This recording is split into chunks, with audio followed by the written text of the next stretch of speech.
All right, let's get started. Hello, Yes. greetings, everyone. I'm Scott of Scott's Case Files, and above me are my awesome players. They are excellent role players. They're funny, witty, amazing peoples, and you're going to appreciate their RP, so it's cool. So, we're here playing Bedlam Hall. This is our third session, session 0 plus 1, 2, 3, and things are looking scary. Before we get into that and any recaps, let's talk to our players. Let's say hi to Steve. Hello. Steve says hello. He's happy and healthy. This is his overjoyed face. I wish I could clip that. Yeah, there you go. Oh, that's too overjoyed. Then we have Jason. See, what Scott didn't tell you about me is that I can also be very loud. Especially when a character gets stabbed through the hand by somebody who shall remain nameless. Will they, though? Will they remain nameless? Well, right now they will. No relation to this conversation whatsoever, but then we have Philip. Good evening. Yes, I stabbed Jason 2 weeks ago. So no, his character did. Let's establish that for any viewers out there that no actual harm became poor Jason. Right. Yeah, we should put in the credits. No players were harmed in the making of this RP. Some, 1 to 3 were traumatized, but none were actually physically harmed. So exactly. that's fair. I think that's fair. That's a fair statement. Alrighty then. So yes, so we have Mr. Reynolds, Mr. Current, Ms. Croft, and all staff on for the Malbane family at Malbane Manor in Devonshire, England. And here we are, another rainy, gray day, just like the last one, just like the one before that. But that's England for you, or so I've been told. So there we are. So yes, let's. I don't think we need to do a real recap, but let's check on our players. I'm gonna do like. I'm kind of curious as to like what is the first thing that each of you do in the morning. I'm just kind of curious. No, we have to role play a whole scene. I'm just kind of curious, like what's like Mr. Reynolds' thing. He wakes up, and then what? I have a spot of tea and some form of, biscuit or leftover pastry item. As I am, let's see, silver would typically be the butler's job. Probably as I'm going through the accounts, and orders for the day. Okay, so like right to work once you get up, that kind of thing. Yep. Excellent. How about Mr. Of course, by the time I, come downstairs, I have, the uniform on and, clean shaven. Hair, as good as it's going to get. Light, makeup application just to, keep up appearances. Just to keep up appearances. Fair enough. How about Mr. Current? What is Current opens his eyes? What's Current do right away next? It's out of bed, has big stretch, does a few stretches, and then will, at least once he's replaced these sacks of flour that were slashed open and made a mess of, do several reps lifting us up, doing some basic arm exercises, doing a few squats, just basically running through his little 10 minutes first thing in the morning calisthenics. How is his hand doing? Oh, it's much, much better. No lingering effects whatsoever. As it was only a penknife, it was very, very minor when it went clean through, didn't hit anything. Just a scratch, as they say. Yeah. And so, in the end, the only thing that has been grievously wounded is my pride and my opinion. Fair enough. Ms. Croft. Well put. Speaking of Ms. Croft, Ms. Croft opens her eyes, and it's always dark. Yes, it is, especially now that I'm no longer really comfortable sleeping in the servants' quarters. Back to the garage, where it's back never to the garage, daytime. where I do a little bit of stretching and calisthenics, nothing as intense as Mr. Current's exercise routine with his sacks of flour. But I usually will like get up pretty early because there are trees right there and birds right there, and despite the grayness, they like to chirp extremely loudly. So I'm usually up super early, and I'll pull the cars out and clean them and kind of do a little bit of maintenance first thing in the morning before breakfast. Excellent. Perfect. So kind of like we did last week, I would figure we do like a kind of like a team scene between each of you and one of the family members, someone you're interested in getting to know better or whatever. And it's a good way to introduce them here and there. Let's see. So Miss Croft, who would you like to spend time with or have a scene with to open us up? Well, let's do. Scarlett's not here yet, right? She's still gone. She is not here yet. Correct. Okay. Well, let's do Damien again. Damien. Excellent. Okay. So, refresher.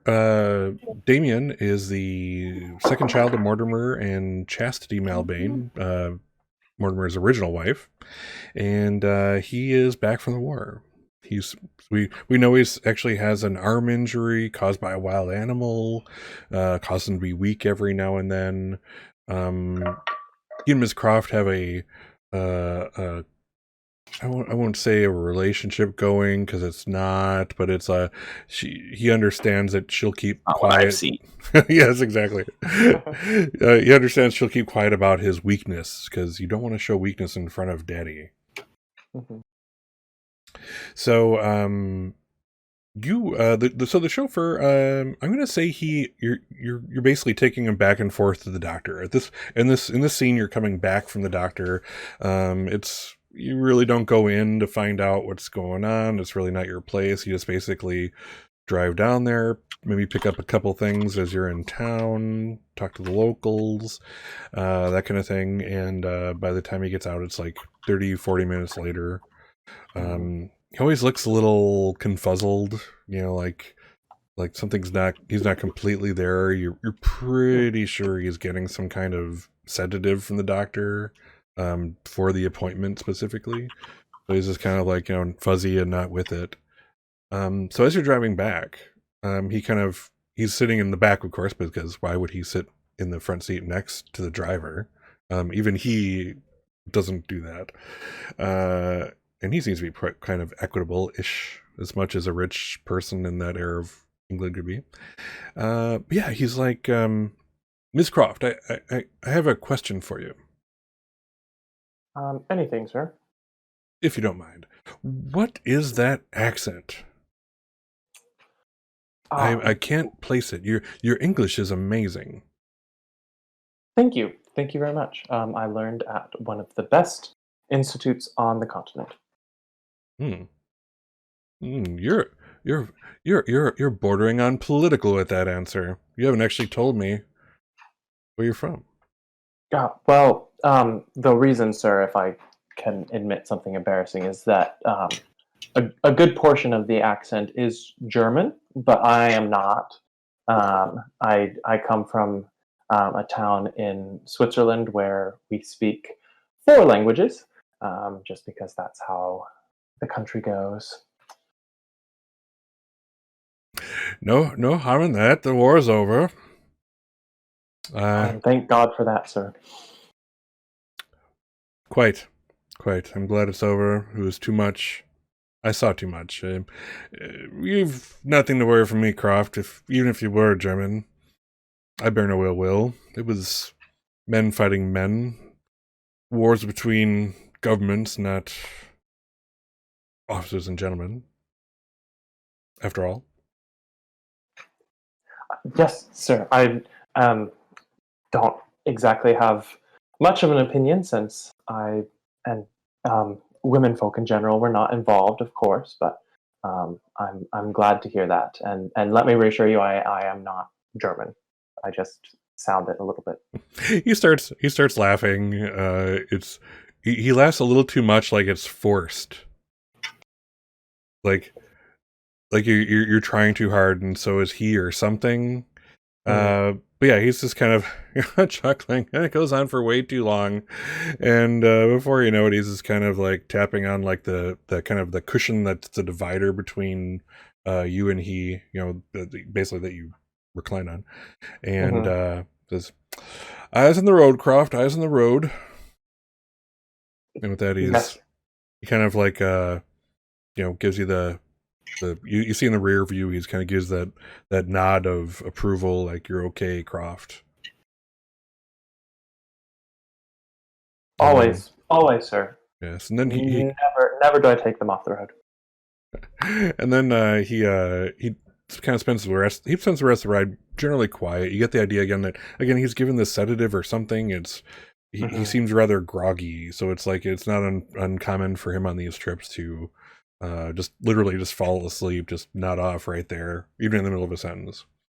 But there you go. Yeah, by the time you get back, he starts awake, and he has some trouble getting out of the car, but if you try to come over, he'll kind of shuffle you off. Yeah, shuffle is what I'm working for. And he'll give you that look. Good one, Croft. Keep up the good work. I won't say anything about that ding right there either. With that, he kind of strides into the manor.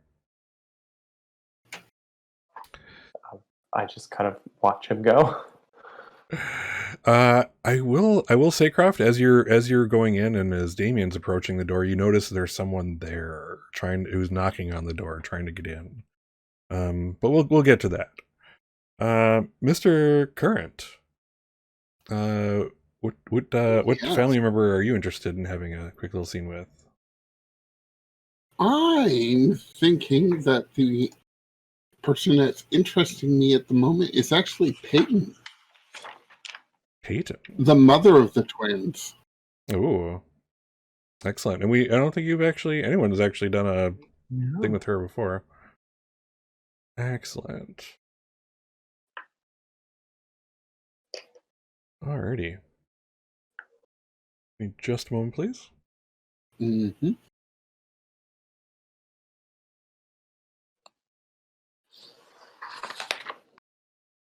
I see. Alrighty. So yes, Peyton Malbane, the mother of the twins. Let's do a quick look. Yes. All right. So wife of Bartholomew, the eldest son of Mortimer and Chastity. So she is relatively young-ish. She's like around 28 or so. She's an average-looking person in every way, really. You can tell that she's always kind of just a little worn down. As you're kind of doing your thing out in the great hall, the meeting hall, where the door is at. You kind of see her out of the corner of your eye, and she trips and falls straight onto the floor. And she because this is a marble floor, it's that effect where like she slides. It's almost like the slip and slide of marble. So she hits the floor, slides, and nearly ends up at your feet. You don't have to dodge or jump or anything to avoid her. But yes, she looks up with this just terrified look on her face, and not of any injury, but of the fact that the help has seen her slip. And I will bend over, reach down to take her hand and help her up. It's like, I see my lady is practicing the new dance moves that are all the rage in London town. Like, she's like, yes, Current. It takes a little finesse and agility, but I certainly am giving it my best. Certainly better than I've seen anybody else manage, but then again, nobody quite has your level of grace. Well put, Current. And she kind of like reaches up and takes like a piece of lint off your collar, kind of like does it right in front of you, just so you can see the fact that you're not perfect. You didn't create perfection in this case, though it's likely from her stirring up like the dust on the ground from her fall that actually put that there. But yes. So she kind of looks around and are you well, Mr. Current? I am. Well, I did have a slight inconvenience the other week, but that has passed, and everything is going well for me now. Yes, thank you. Very well. Like our staff to be tip top. And she kind of goes around the hall, and you hear as you kind of are as she's kind of walking away, Current, you hear like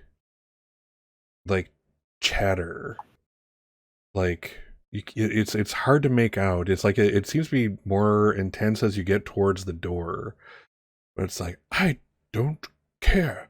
One child is as good as the next, and it's basically this. Someone is angry and yelling, but you're hearing the echoes of it,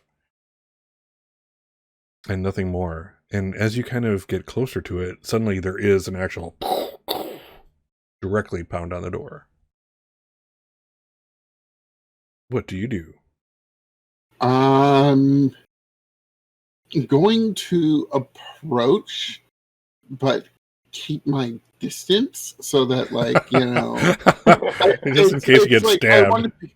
I want to be able to observe what's going on, but don't want to necessarily be noticed. But I'm not like visibly hiding. Like, I'm kind of like, at the other end of the hall. I want to be able to see, but I don't want to like make noise or draw attention to myself, right? Okay, but you're trying to peek out, is what I'm understanding? Yeah, like I'm trying to observe what's going on, but do it kind of surreptitiously. But if like somebody goes and looks at me, it's like, well, yeah, it's not like I'm hiding. It's not right. I'm I see what you're saying. I'm just conveniently setting a place where I can see and hear things, and perhaps like straightening up something on one of the little side tables or dusting something. It's I'm trying the invisibility of just being the help, right? Rather than actually using real stealth to hide behind things. Sure. So I just want to clarify: are you actually like peering through like a window nearby at the outside, or you want to be ready to see what comes in, like when they come in, type of thing? I just want to put pretty much banging on the door. I pay attention to that and be ready for whatever might happen. Okay. So, all right. Yeah. Mr. Reynolds, who's the person you want to have a quick little scene with? I'm gonna say Electo, since we haven't seen her either. Electo. She is not around. She is not. Okay. Oh, she's never been around, in fact. Oh, I thought she was living here as well. No. Okay. No, she is persona non grata right now. Okay. Then let's go with Deceive does not live here. Let's go with Lord Mortimer then. Oh, Lord Mortimer. Mortimer Malbane the Third. So let's see. You'll be in the smoking room when he kind of gestures you in. Reynolds, come here, good man. Yes, my lord. He kind of cursory of the room, make sure I didn't like leave anything dirty or something. Right. Do you want to? Are you actually trying to trigger the sure? See what's going on move, or I forget what the heck it's called exactly. Everything is placed. Yes. Everything in its place. Why not? All right. All right. All right, go ahead and roll plus etiquette, please.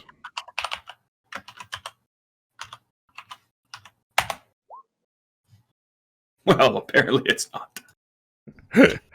Oh my god. So, all right. So, basically, everything is places. When scanning a room, roll plus etiquette. With the full success, take 3. So, you basically get to ask questions about the mysteries of the room. The mysteries of the room are a mystery to Mr. Reynolds at this time. But as you come in, you see that he has what's called a yard. A yard is a yard-long glass, and it's meant for drinking beer. And Yeah. yes, who doesn't? Philip doesn't. So I'm not actually no, Phil. I don't look at Phil's cupboards if I can avoid it. So yes, so he has a yard, and it's a nice looking one, and he has like several there's actually a beer keg on its side, a small one, something that's like maybe would hold like 2 gallons of beer, and he has a tap, and he's like, Reynolds, be a good man. Come here and steady the cask for me. Of course, my lord. No. Steady the cask and not ask for a minute why he's drinking it, 8:30 a.m. He's like, as you steady it, he turns the thing and turns the little spigot. Beer starts pouring out into the glass, and he's kind of steadying. It's warm. Warm beer is pretty standard there. And he's like, Reynolds, has your manhood ever been called into question? Well, of course it has, I know. But recently. Not recently, my lord. Well, mine has. I was told I couldn't drink a yard of beer, and I'm going to prove him wrong. You can do anything you can set your mind to, lord. Well put, Reynolds. Well put. And you can tell this thing is like, doing this is some kind of like major victory for him or something. He's like, I come from a long line of beer drinkers. Don't tell anyone. We like the scotch. We like the whiskey, but it's the beer that we come back to. The thing is like almost at the top, and he's like, spigot, man, the spigot. Twist it and close it. So in doing so, as you kind of turn it, I'm going to say it falls off and like lands straight on the edge of your foot. So you'll take 1 trauma. And he's like, that was rather close to my own foot, Reynolds. I'm glad I could get in the way first, my lord. You're his beer keg bodyguard. Oh my goodness. So yeah, luckily it doesn't shatter. In your mind, you could see as you know how things when they're scary, they slow down. You could almost, in your mind's eye, you almost saw the thing like, and that's like literally 2 days of solid housekeeper work there for you. But that does not happen. Not to mention the garnishing of the wages. There is that. As significant as they are. So the barrel starts rolling away, and actually starts rolling out the door, or out the doorway, I should say, of the smoking room. And it's going down the hallway towards the Great Hall. Well, then I will comically chase it. Excellent. So, yes. So there we are. Current is kind of, you've seen the man do his work, Reynolds. You've seen him do things, place things, clean things, make sure everything's just right. But he's just kind of sitting off to a corner, and he keeps arranging the same glasses on the same table and kind of glancing around. And Current, as you're carefully arranging the glasses in just the right configuration geometrically, that really did pay off in grammar school. You see this small beer barrel roll on by. The spigot's, thankfully closed, but it's precarious. And not soon after, you see Reynolds running after it with all great speed, as much as a Reynolds really can put out in the form of a sprint, if you will. Did we forget to mention that the hall was on a slight angle or something? That's another room entirely. I mean, I don't know. Would I be able to stop this beer keg as it's going past me? Do you want to try? Sure, let's give that a shot. All right. So that would be, I will call that serving the house. This is like dangerous. as we've already seen, it's dangerous. It's not small, it's not light. It will hurt you if it runs over you or any part of you. So yes, go ahead and roll plus fortitude, see how you do. All right. 10 plus 1 is 11. All right, on a 10 up, you travel through the... Oh, that's all right. I looked the wrong one. On a 10 up, roll something extra for the remainder of the scene and gain 1 prestige. Well done. Wow, has anyone actually gained prestige through a move yet? I think so, maybe. Yes, I think someone did. In each session, somebody has gained prestige through a move and then lost it later in the session. But then we've all gained 1 prestige each session just for surviving. Does that put you at 5, Mr. Current? Yes. You can go over 5. It's just it costs 5, but you can only level up at the end of the session. So Oh, you are able to go over 5? You don't have to bank it once you hit 5? If you there was nothing actually in the book about a limit to the prestige, just that you would need at least 5. Well, also, it would make no sense. You've done really well. You've hit your maximum prestige. You level up, and now you're about to be fired? Well, I think that's like... I think it wants to put you in a precarious position. Right. Yeah. But... yeah, there's nothing saying there's a limit to your prestige. Well, we'll figure that out. You're on the edge. But yeah. I'm not all that concerned. That should be a problem for long.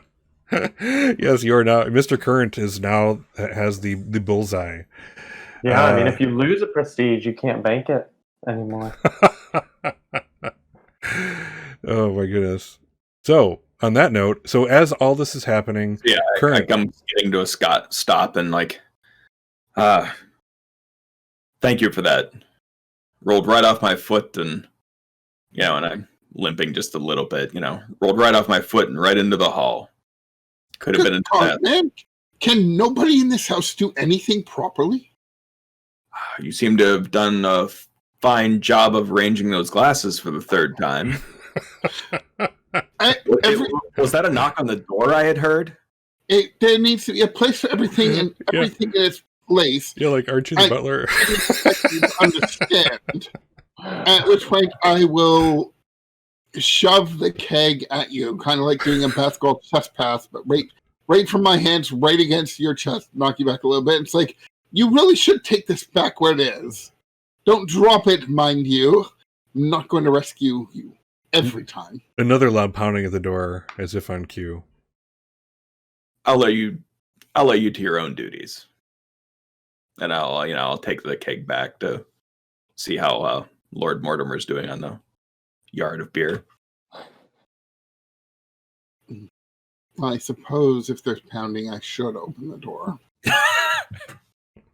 All right. As you open it, with Ms. Croft framed by this figure in the door, in the background, you see a man in a suit, and he has this identification billfold and kind of puts it straight in your face. Okay. Inspector Simonson.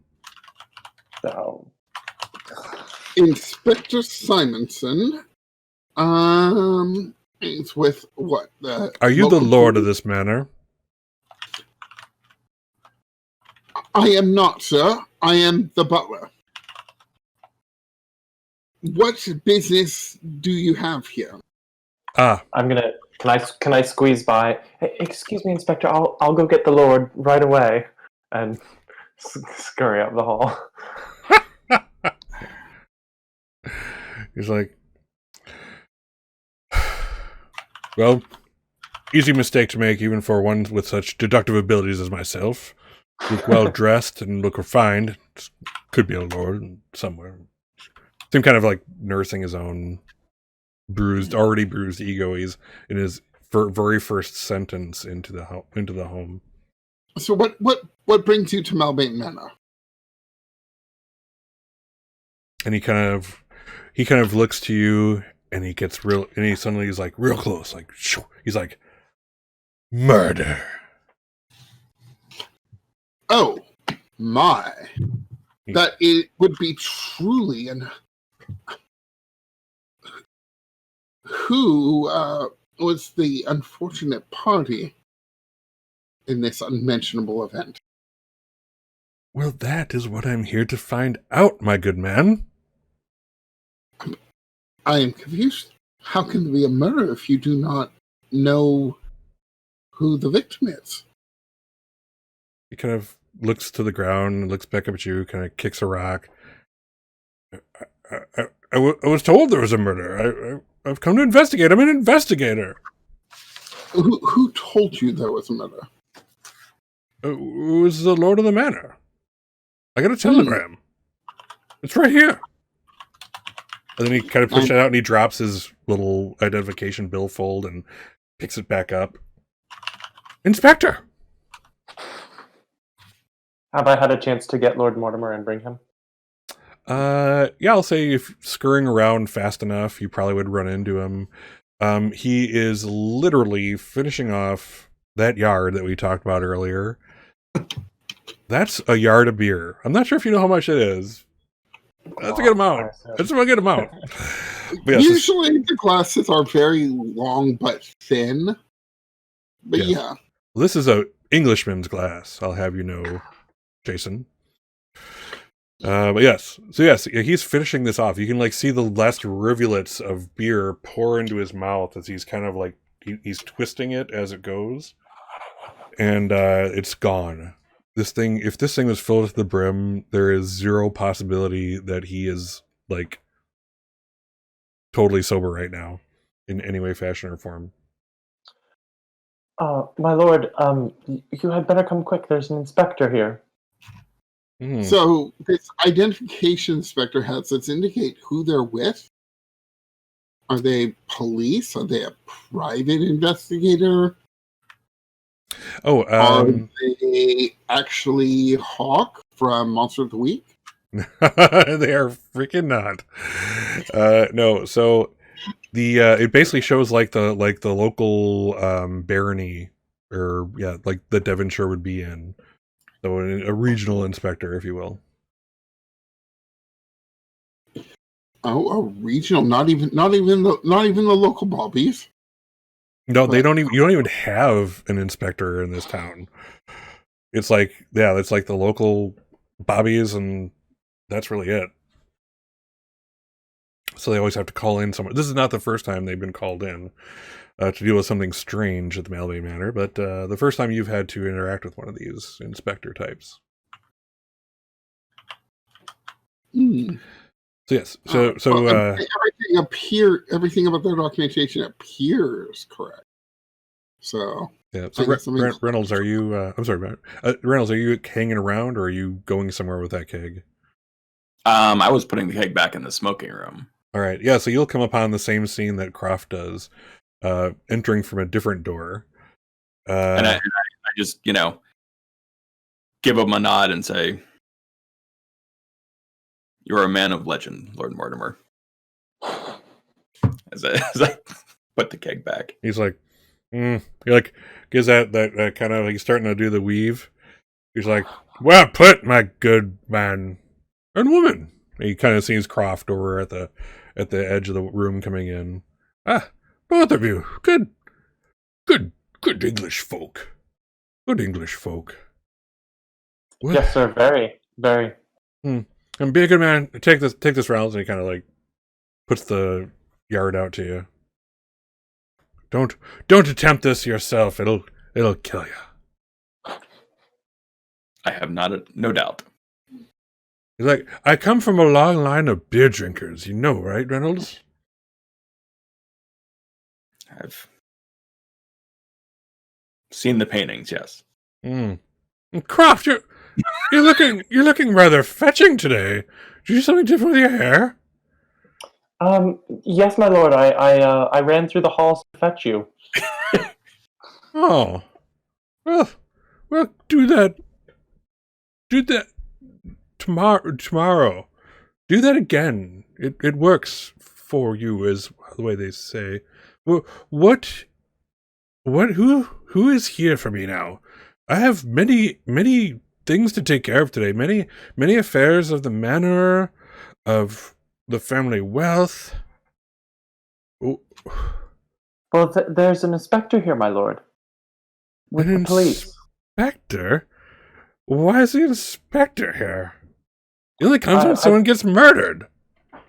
Well, then I suppose you must think that someone has been murdered, my lord. I Hmm. wouldn't know. He's speaking with Current right now. Oh no. Current? Yes, my lord. Current's a talker. We have to get out there now. I don't need any business splayed around. But he kind of moves past both of you. He's like, he's a good man, though. I bear great affection for him and his esteemed work. And he kind of like stumbles on out and past you all and leaves you two looking at each other, probably wondering what the heck is going to happen just shortly. That comment is actually, it's a shame his hand is healed up so well. And then I'll go back to cleaning and putting stuff away. I will roll my eyes and hurry off after the Lord Mortimer. All right. Yeah. So, you by the time you're out, when you get out there, the inspector has dropped his billfold with his identification like a couple more times for Current, and Current seems to be just, being Current. Not sure what the heck is going on either exactly. And so Malbane comes out. It's like, what's going on here, sir? Yes. Yes, Lord Malbane. The inspector that you requested has arrived. Current, always so succinct. Love your efficiency. Best thing about you. Your time is valuable, sir. I dare not waste it. He looks over at the inspector. I know what's going on here. Why have you invaded the hallowed halls of my family? Like, Inspector Simonson, sir. Where that? He looks to all three of the staff now present. Will someone tell me what's going on?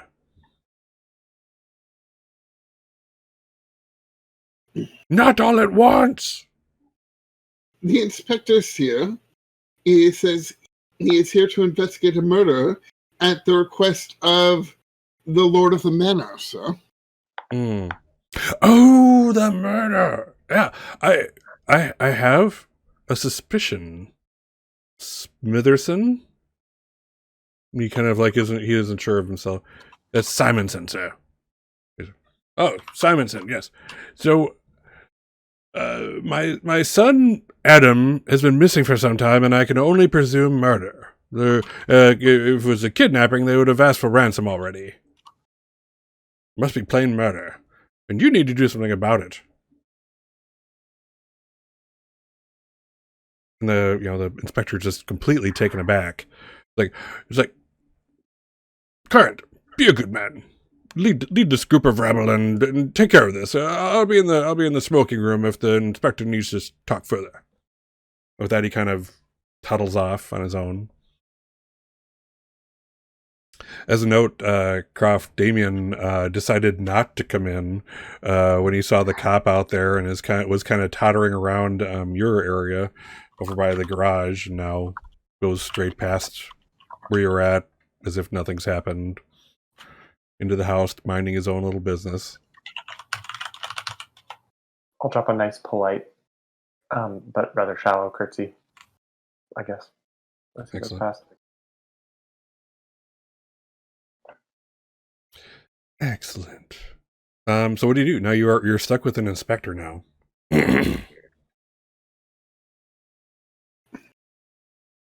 Well, then, absolutely. Come on in. How may I be of service to you? It's like, what? Okay. He's like, you're the help. You're the help. You're the help. Yes? Yes. Correct. Well, help. So who is this Adam fellow, and why do we think he's dead? Well, Adam is the youngest son of Lord Malbane, and he has been missing for a few days. He kind of picks in his little notebook is attached to his little ID fold. Child of Manor Lord missing. How long missing? I'm gonna kind of look for assistance. 2 days, hasn't been in a meal. Hmm. How old is this man? 10? 11? Oh, a 10-year-old man. Strapping young lad of 12. 12. I'm seeing that your stories aren't quite coming together, and it's looking rather suspicious already. Oh, that's okay. She is new. Hmm. I must apologize. New help with flowing hair must have run through a hallway. Takes that down. Perhaps you would like to see the last place that I saw Master Adam. Absolutely. Take me there. Then yes, at once, and I will take him to Current's bedroom. Oh my god.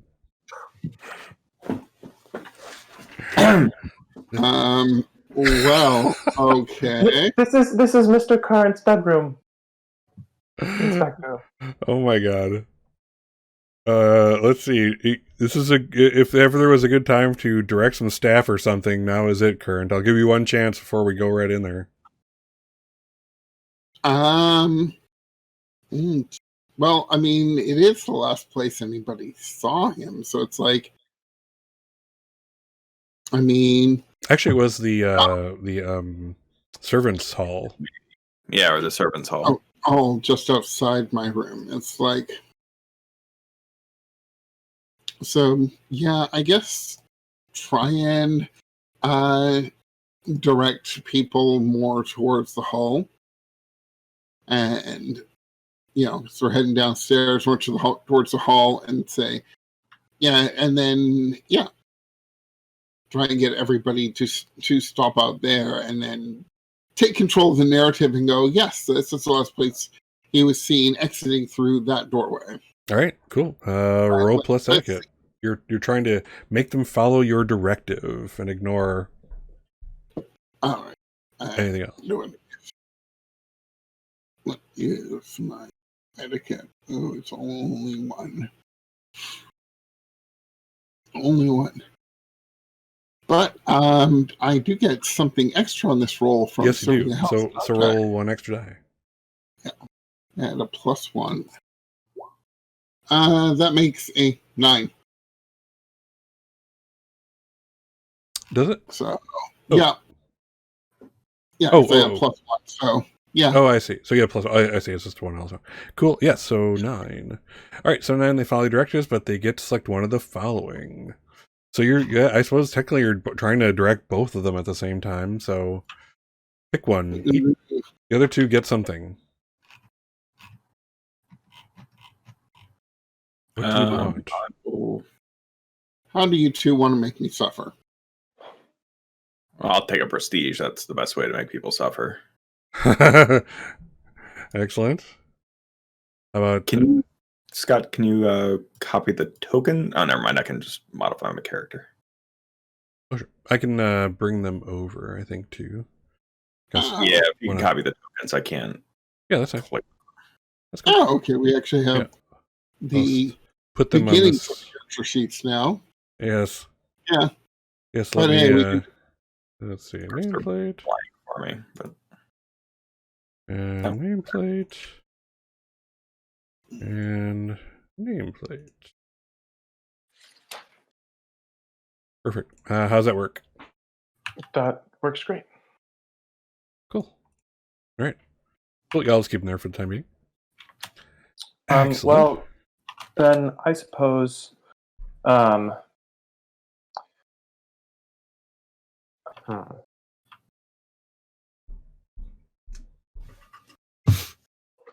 apologize.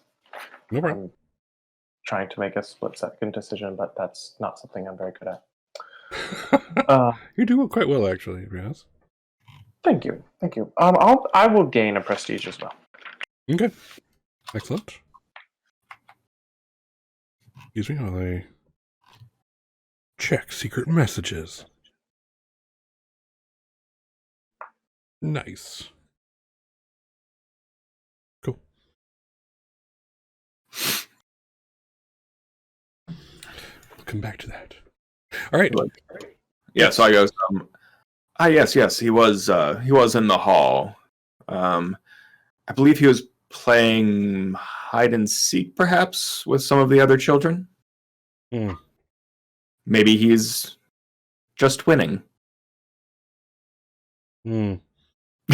Dedicated, that one. He is one to be, shall I say, very, very intent upon his goals. He was last seen here by all three of you? I'm trying to think. I don't even know if I assume I was down there at some point. I don't believe so. I went off to bed. We all played hide and seek together, and You play hide and seek with children? Yes, it's part of our duties as the help. There are quite a few children, and the lords and ladies have much more important things to do than tend to them. Yes, I see. So yes, we were playing hide and seek, and Mr. Current found Adam, and at that point I left. Adam and I were hiding together originally. Yes, and hiding with the assistance of some of the other children, I was able to find him, and as he had been found and thus was out of the game, he then left through the main entrance over that way. That was the last I saw of him. That was 2 days ago, you say? Yes, it's not unusual to not see Master Adam for a few days. If he was, he seemed a bit out of sorts at being discovered, and that his hiding place was not as perfect as he might have thought. And so, at times, if he's upset with various staff, it's not unusual for them not to see him for a few days. So I haven't really thought anything of it, but apparently Lord Malbane is concerned and has called you in. So, but that is the last I saw. It's him leaving through that doorway. Boy last seen leaving through doorway by suspicious-looking help. What is your position again, sir? I am the butler, sir. Suspicious butler's type. Scrawny eyes, rat-like.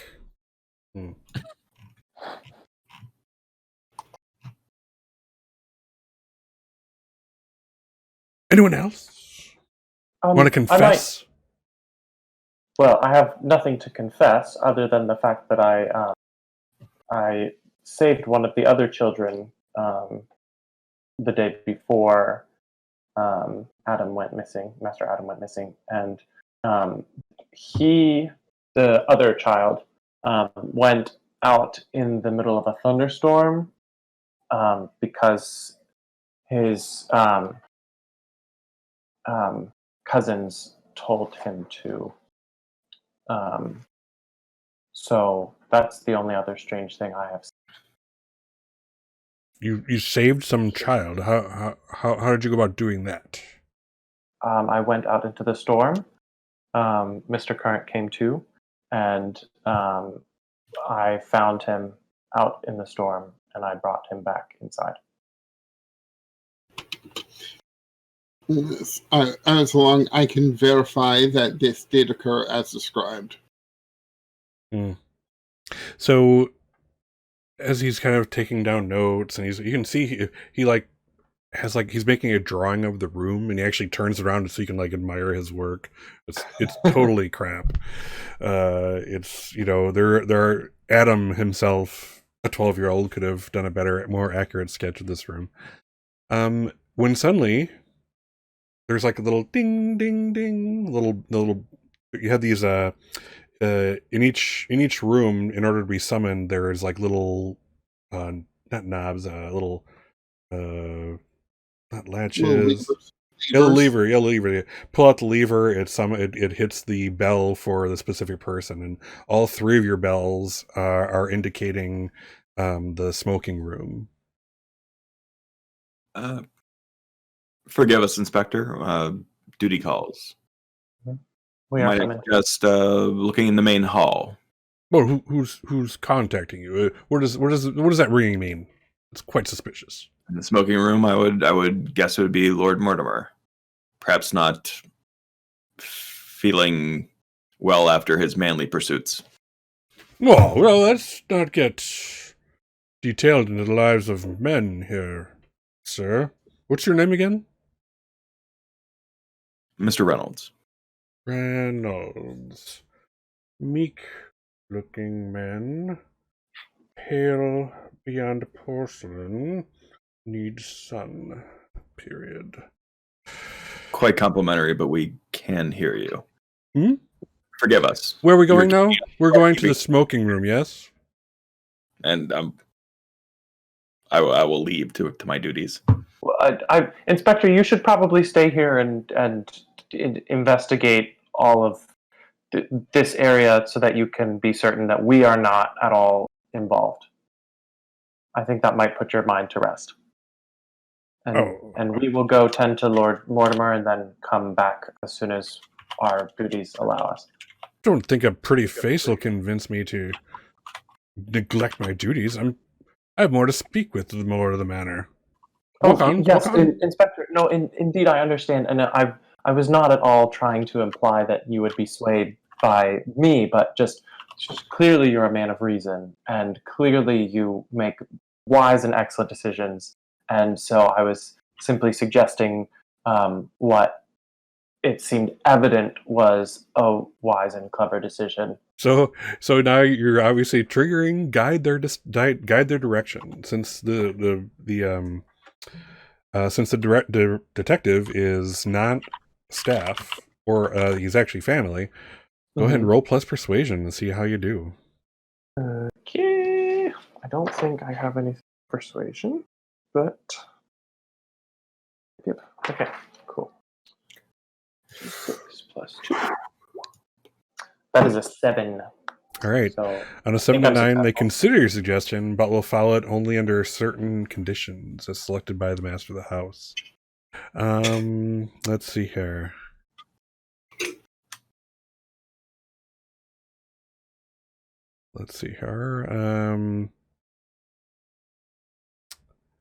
See, this is an interesting move. This guy would want to know one of your secrets, but I don't know how that plays out, because it's not staff. Staff's the one you're generally keeping stuff from, so I'm not actually sure how to enact that. Because I mean, it's quite a lot of work to get for staff to get this to the bottom of the secrets. I'm going to skip that for now and kind of ask around at the various things, and I'll say that I'm going to have you lose 1 prestige as he kind of as you're kind of trying to guide him, and he's like, I'll stay here for the time being, you lovely little thing, and he kind of tweaks your bottom in front of the other two, which is embarrassing to say the least. Yes, I imagine you will, Inspector. And I'll kind of breeze out.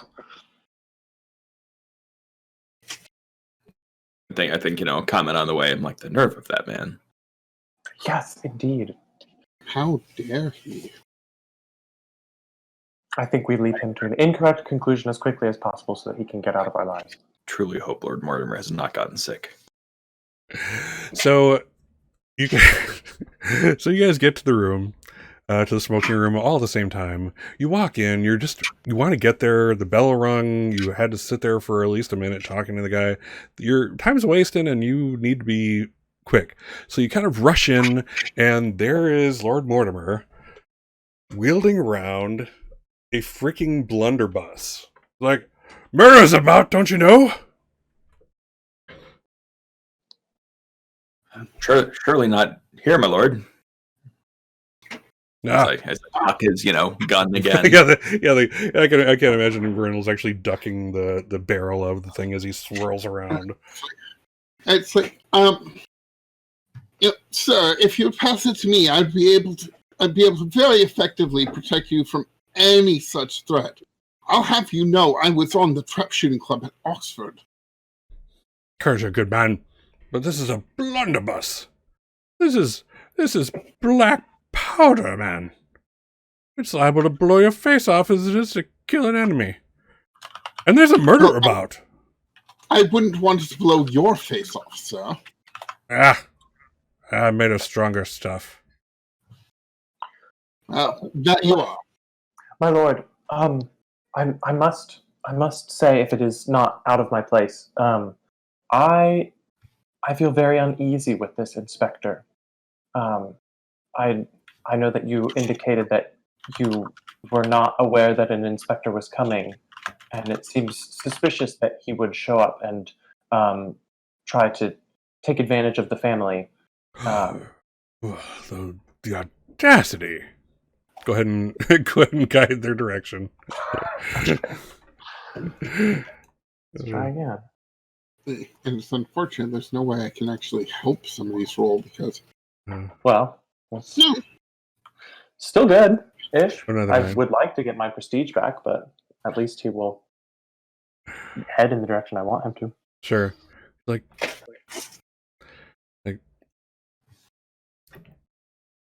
you're quite right, Croft. Get him. I'll stay with the men. We'll protect this. You go get the inspector. We'll take care of this business once and for all. He's no longer welcome at the manor.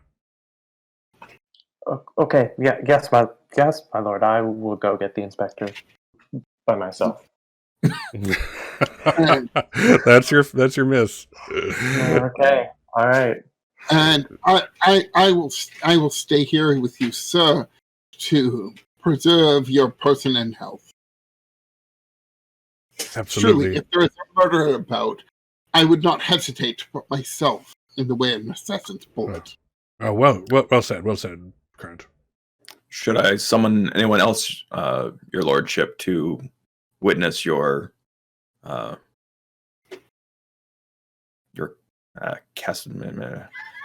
you're telling off of this inspector? Yes. Good question. Go fetch Damien for me. Fetch Damien. And I will bow and exit the room to fetch Master Lord Damien. Excellent. He's the son, right? All right, we're gonna kind of go around the screen here. So you kind of go through the hallways. Where's Damien?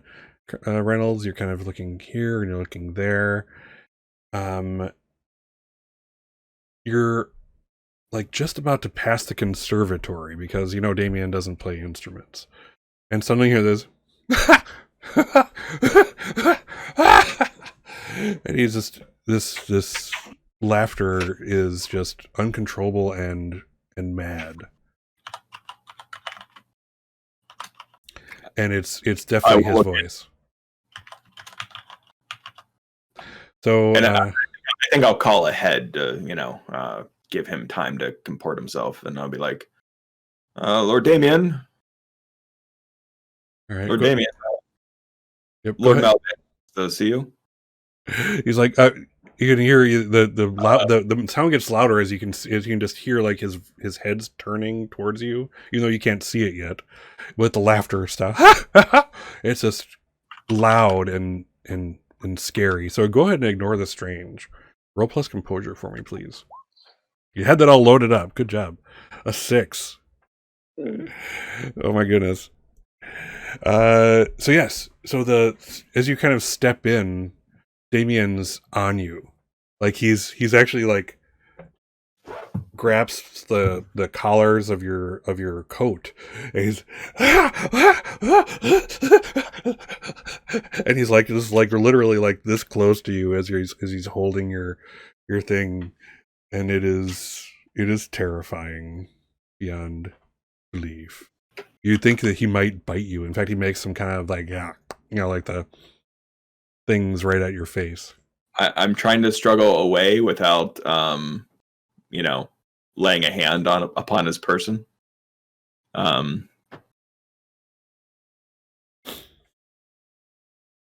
Yeah, he's not giving you much go. He basically like he keeps trying to hold you close, like you have to see this. And it just never stops or gets quieter. It just gets more feverish and just crazy. Okay. I'm not sure how to de-escalate that. Go ahead and you if you do something, you can trigger the direct the staff. Because even if there's trouble or something going on, or not direct staff, I'm sorry, guide the direction. Sorry about that. Yes. Like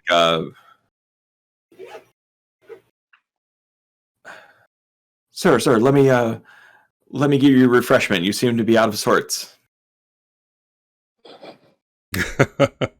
Is there any refreshment nearby, or is this like imaginary refreshment that he doesn't get?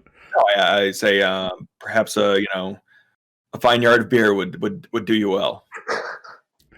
And I'll let you. Yeah, you triggered it. Go ahead and guide the direction just for kicks. Let's see what happens. Now we're all wondering. All right.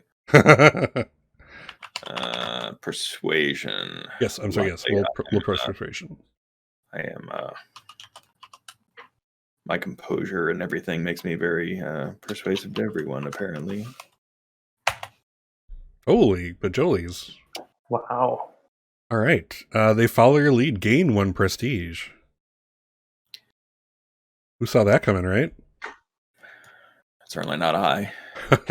So he hears the talk of refreshment, and I'll say there is actually you're prepared. This role will reflect the fact that there is probably refreshment all over the place. In this case, it looks like a decanter of port with like 4 glasses around it, or sitting on a tray nearby, and he just goes over to it and he actually takes off the stopper and starts drinking it, and it's just all flowing off his face, and as he is still laughing, it hasn't stopped for a breath. How he hasn't suffocated himself, you don't know. I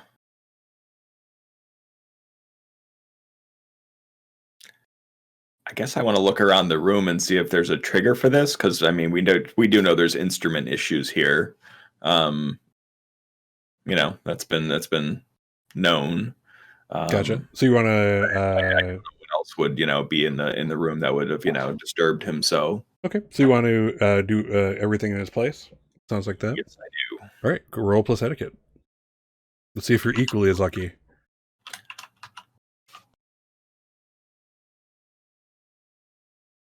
I've gotten my 6s before. Okay, 7. All right, 7. Let's see. So partial success. Ask one of the questions.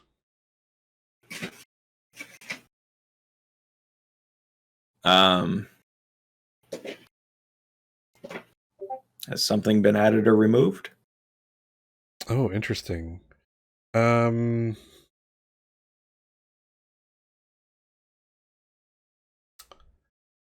I'm going to say that something has been added.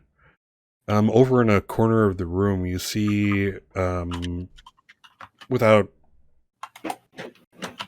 without with you if this was the movie, it would kind of show you looking in the direction past him, and the black and white playing, etc., and the figure of some animal that's been bloodied to unrecognizable lies in the corner.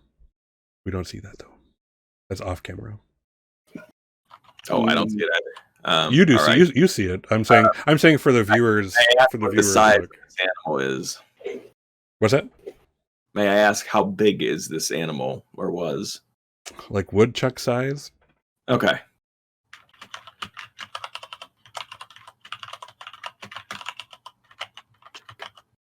Okay. All right.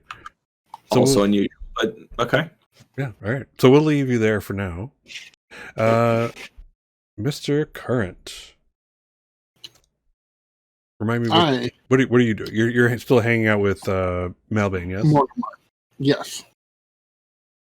He's like he's still swaying side to side, and he actually is like, swinging the thing around all over the place. He doesn't have any idea what that, how dangerous this is. And Current, you ever in a war? You ever shoot anyone? You ever kill anyone? I have not, sir. Well, it's not all it's cracked up to be. He's kind of like going back and forth still.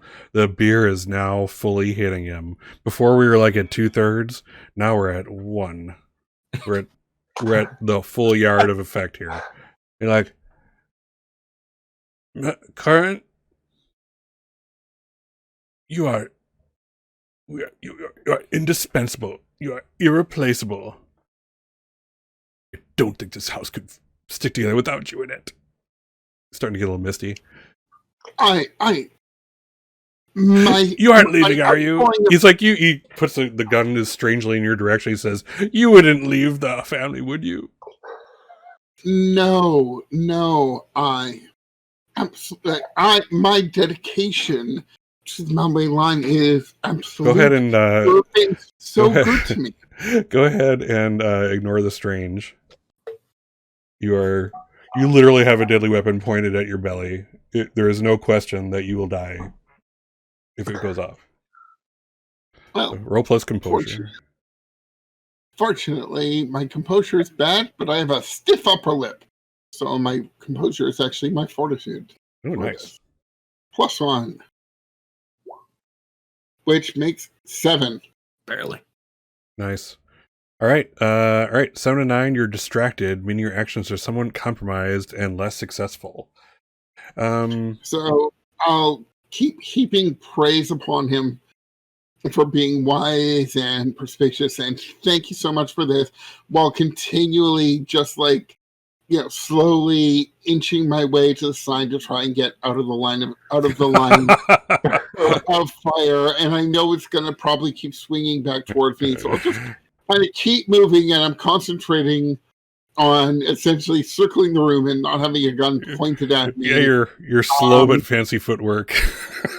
Yeah, and I'll occasionally I'm moving towards things, and occasionally I'll just stop and rearrange some glasses or quickly dust a statuette as I'm basically circling around the room trying not to have a gun pointed at me.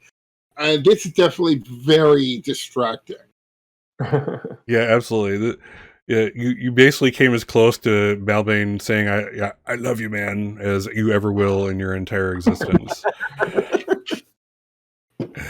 So so you're doing the don't shoot me dance. Croft, you get to the inspector. He was sitting down. He wasn't actually doing anything. In fact, he was probably eating like when you kind of you're doing your work. Okay, we gotta take our own meal real quick, and we got called away, and there's probably a plate left out with a third of a sandwich on it, and he's munching on it, and as you get back, he puts it down I wasn't doing that. Stands up when you enter the room. Hello, Inspector. Madam, I see you've come back for some personal time. I don't see anyone else here. No, Inspector. Once again, your lack of deduction is breathtaking.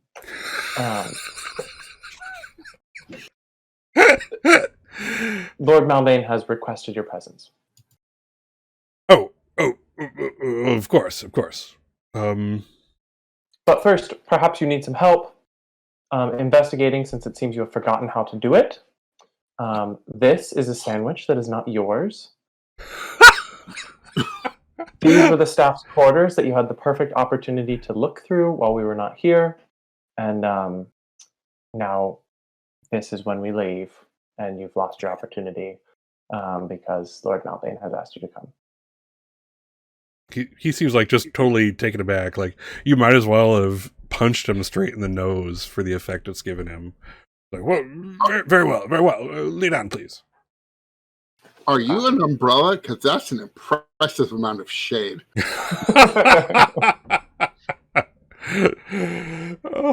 Okay, so Croft, you lead him up, and I'm assuming you're keeping a good pace ahead of him so he doesn't have an opportunity to be inappropriate again. Yes. Excellent. I still have my penknife. Oh my! I know how I can use it. Dare we? So yeah. So I might not resent you nearly as much as I do if you penknife the inspector. Just saying. Just saying. I mean, depending on how much trauma happens from blunderbuss, it might be the perfect opportunity to kill him. Yeah. So might I recommend there's a great place to dispose of them in the kitchen. Yes. You will find Adam. It will be great. So yeah, Croft, you kind of go into the room and you kind of see what Current's been dealing with for a few brief moments as you see Current's "Don't Shoot Me" dance going on. Doing some straightening here and there. He's very symmetrical with glasses, no matter what room he's in. I have to say that about him. And Malbane's like swinging the blunderbuss around. He's like, "There's murderers about, Be careful, woman. Get behind." And he's like, "Inspector." As he kind of slips, he's just like, he was just kind of like moving it, and this just happened to flick his finger just right. The inspector is opened up and flung back out of the room. Malbane is now on his own back and is presently unconscious. The room always smells like gunpowder. Now it really smells like gunpowder and black powder. And there's smoke coming out of the thing. There's little cinders still in the air from the shot coming out, etc. Why don't you all roll to ignore the strange?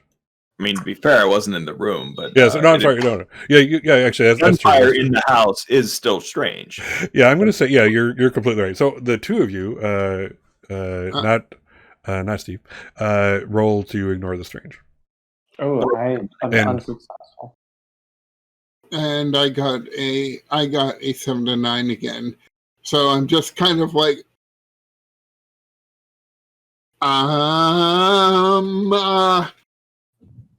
see to the inspector! And I immediately rush over and grab the blunderbuss and try to find somewhere to stash it, hide it. I want it to be out of sight when Mortimer comes to. So you both got partial successes, right? I got a failure. Oh, you got a full failure. Miss already failed. All right. So I'm going to say, Current, there's like a couple specks of blood on your face. Croft, you have that inspector all over you, and not in the way he wanted to be. I'm just gonna kind of like sort of squat down next to the inspector and just sort of like you can see the floor through his midsection. Oh.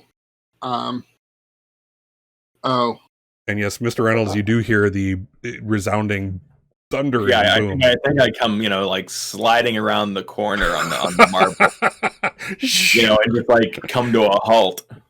Yeah. And I better him than Current. Once again, somebody else has fired a shotgun, and I've ended up holding it. Wrong game. This is not good for the house.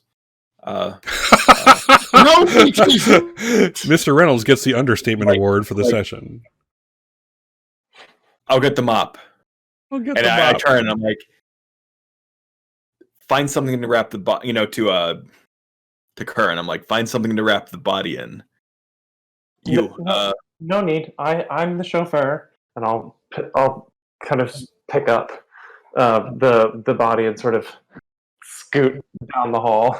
Yeah, as I won't get too over the edge PG-13, but there's so little of his center left. When Croft picks him up, he like almost folds and makes squishing sounds. Yes. So yes, with that, Croft can leave the room. Like, no, wrap it in something. Otherwise, I have to clean the entire hall.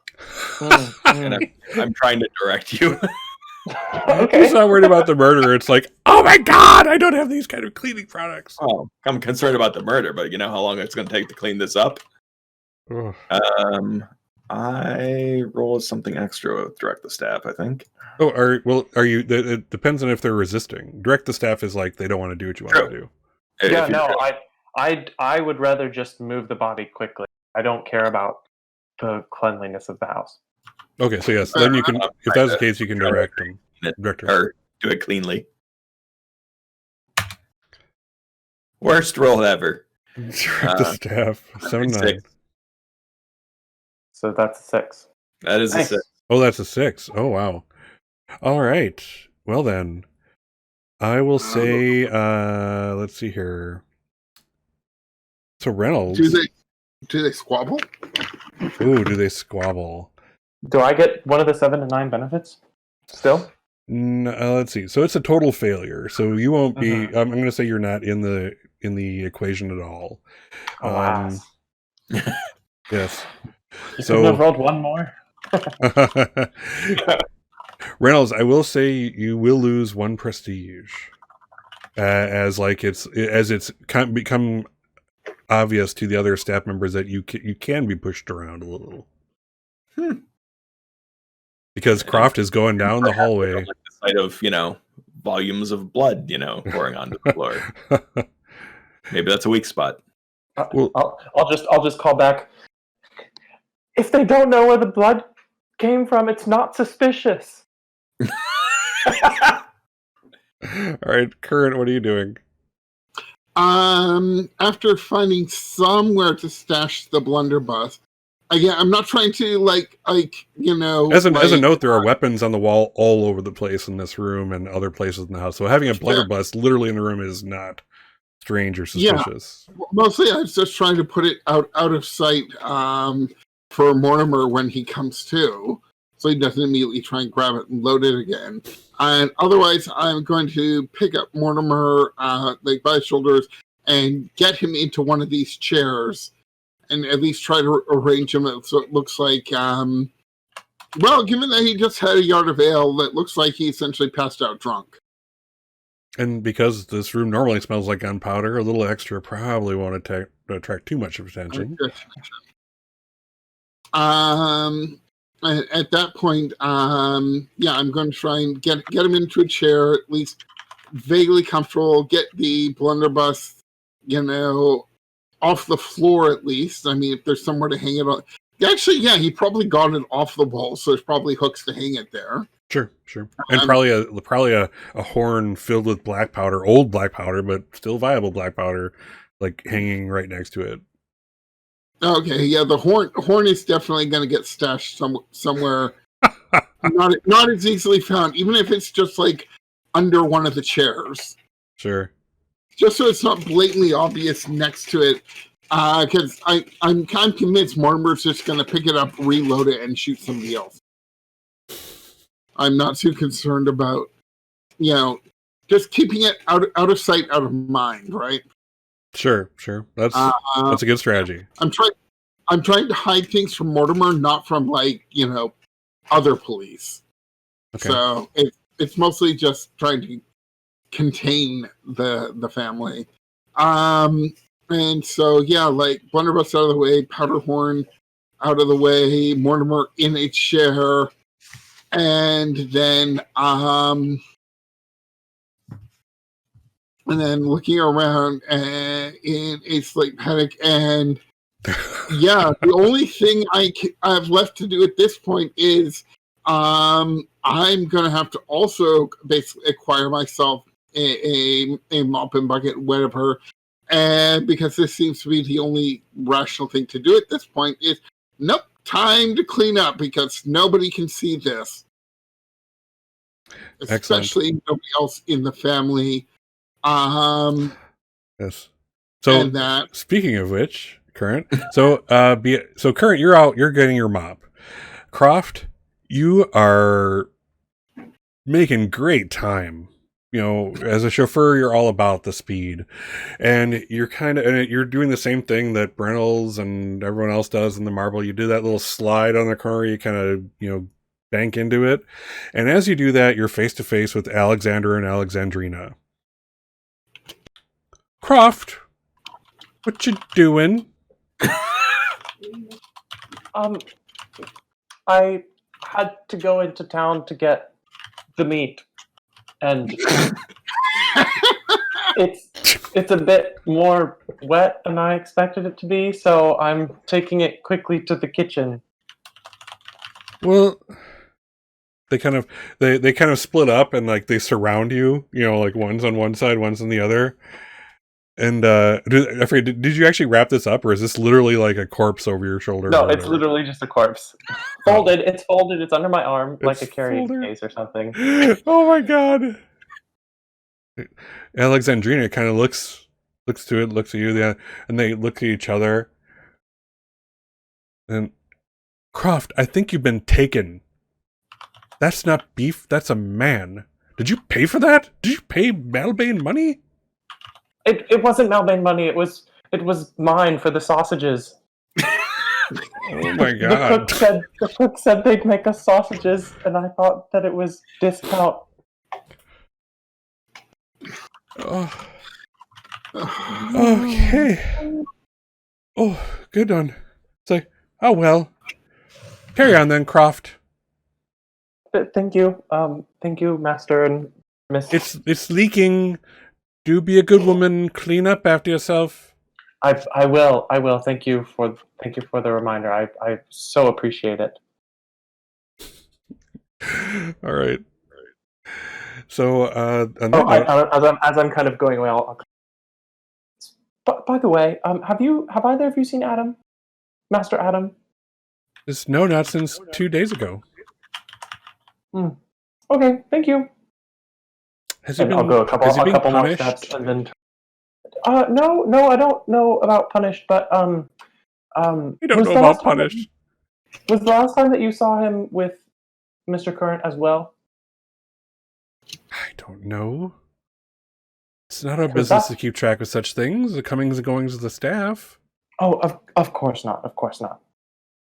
You're dripping still. Yes. I'm sorry. And I'll kind of scurry away. All right. So, because I forgot all about it, let's do the intro movie right away because I did it, and then we'll probably end up taking our break. We're almost at our halfway mark, so this is a good junction to do so. But let's check out the intro movie first.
So I'm All just right. trying to. We're back. As you were discussing during the movie, who is to blame, and it's everyone. So there is that. So let's go ahead But and mostly, but yes, but both yeah. So let's take our halfway through break. I'll see y'all in 10, and then we'll reconverge and see what happens here Perfect. in Sounds Malbane good. Hall, Malbane Manor, Bedlam Hall. See you shortly. All right, we are back to Bedlam Hall, Malbane Manor. So yes, when we left our fair staff members, yeah, so Croft running with a literal folded up, bloody, bleeding body out in the open, trying to make her way towards where? The kitchen. The kitchen. Of course. Mr. Current is presently looking for a mop, and I'm sure one is close at hand. There always is. It's almost like it's probably in like a little like there's like a little side door that the family doesn't even see.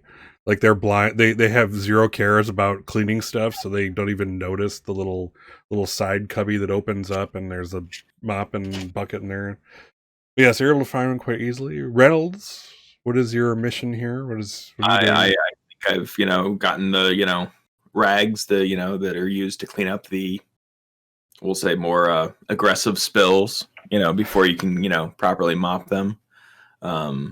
Maybe similar to certain library cleaning projects that I might be involved in on occasion. Oh sure. Only much fresher. Excellent. So Current, I'll say you're back in the smoking room. Does that work for you, as well as Reynolds? sure. Excellent. Yeah, I can do that as well if that's what you're looking for. So you're cleaning things up, and that's when in walk Bartholomew and Peyton.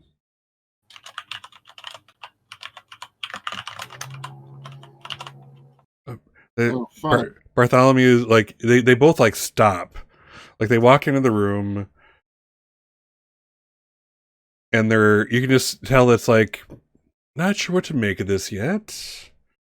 I apologize for the mess, Lord and Lady. There was a animal that wandered in that was injured, apparently in some sort of hunting attack outside, and we're still trying to trace where it came from. They just remain silent even as you finish your thing, and I'm kind of and I've stopped and I've stood up and bowed to them. Meanwhile my hands are holding bloody rags. right. Current, what are you doing as they enter? I've been basically mopping. Like that's been my goal, trying to clean up the blood. Peyton is. How big was this animal? I'm afraid I haven't seen it, but there were tracks that we wiped up, and they were certainly the claws of some beast. Yeah, I did not personally witness an animal in here. I simply came in and there was all this mess in that, and like, yes, it definitely needs dealing with. Yeah, so Peyton was kind of linked arm in arm with Bartholomew, and as Bartholomew kind of I don't want to say slingshots her over, but he like turns, and she ends up being walked a lot faster and ends up like sitting on the arm of the chair in which Mortimer Malbane is presently passed out in, and she doesn't look like she's doing great either. You can kind of see that if there hadn't been that chair there, she would have like tumbled straight into the floor again. Gravity as her greatest enemy, etc., etc. Mm-hmm. And Bartholomew is like, By George. He kind of walks straight past the blood, maybe even tracks a little bit. And he goes over to the shelf with the good liquor on it. And he points to an empty space. Who drank the good cognac?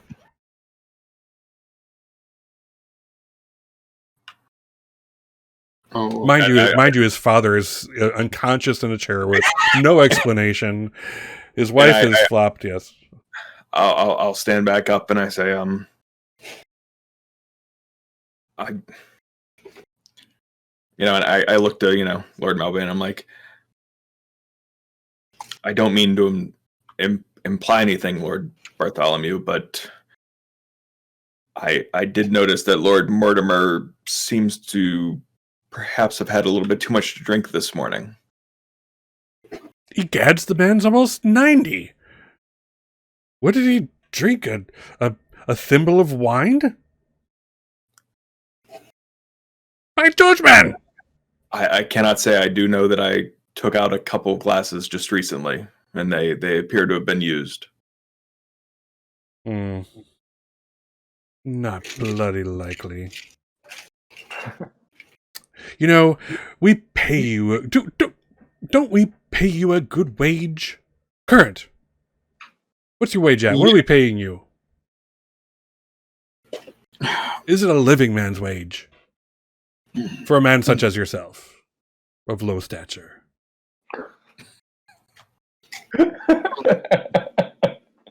Well, yes. I mean, a family does pay an appropriate wage for a servant, but certainly not too much. It would be untoward to be extravagant with the family funds. But yes, we are all being paid appropriately. Reynolds, we pay you enough? Yes, of course we do. You should be ashamed of you. Always trying to bite the hand that feeds you. Thieves! Thieves, the lot of ya! With that, he storms out of the room, and everybody here loses 1 prestige. Ooh.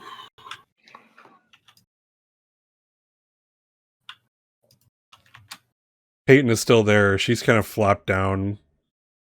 Looks He over. just leaves her. Yeah, he just leaves her. So, Croft, you're in the kitchen. Mm-hmm. What you doing in the kitchen? Okay, well, so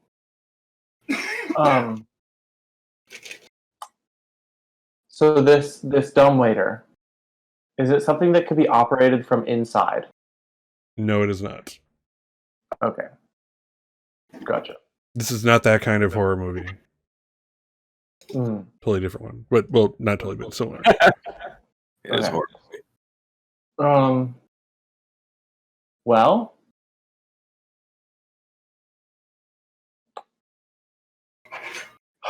No pressure. But pressure. yeah. Are there writing implements? I want to put the body, kind of like lay the body down in the kitchen on the floor and like look for something to write with. Yeah, there would be like scratch paper and pencil, sitting for the help to write something, this or that down. What do we need we have bought from the store, etc., etc. Okay, so that's easily gettable. Okay, so I'm going to take it and scribble down. Sorry for the mess. There's a back door, comma, right, question mark, and then the chauffeur. And I'll take a pin from my cuff and just like pin it to the inspector's chest and just sort of like drape him in the dumbwaiter and just quickly like run him down the dumbwaiter. Yeah, it hits the bottom and you hear you're like kind of doing that thing where like You're waiting. Your ears like to the door of it, listening for any indication that anything's happening. And just when you think it's too long, like it's like no, nothing's going on. That's when like the you can hear like the door is opening up downstairs. Apparently, it's very badly oiled, those doors or whatever the runners are on, and there's the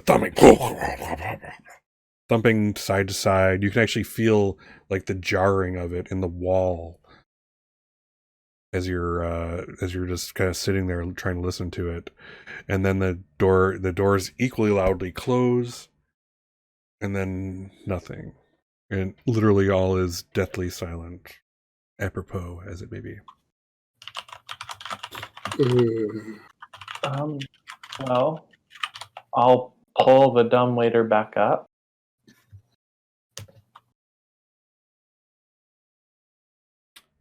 Yeah, so you pull it up, and it's strangely pristine. There was blood on it, not anymore. It's empty, nothing to be seen, nothing at all. I'll write another note that says, "Thank you," and just kind of like put it in the dumbwaiter and send it back down. And then I guess I'll just take one of the kitchen rags and start cleaning the floor. Okay. Yeah, there's a long trail that will haunt Reynolds for days to come. Days. So back in the smoking room, Peyton is still there. She's flopped down and she's just kind of looking over. She's like, Reynolds. Yes, my lady. How you have been in our service for some time, yes? I have, my lady. Yes. I have always liked the cut of your jib.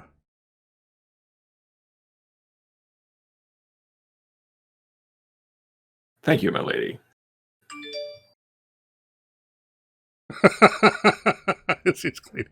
He's like, I have even thought of wearing some of your clothing, but I have stopped myself. It's quite fetching.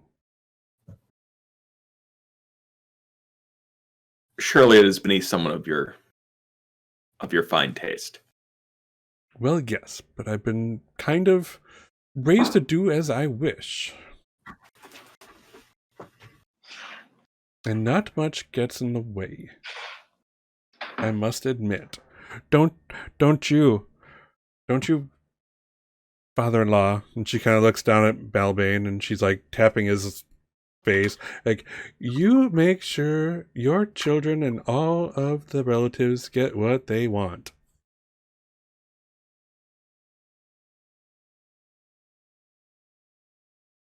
And she looks over at Current at this point. I have noticed you here also. And with that, she goes back. And like, oh. She kind of like stands up, and you notice that like, there's actually blood on her cuff.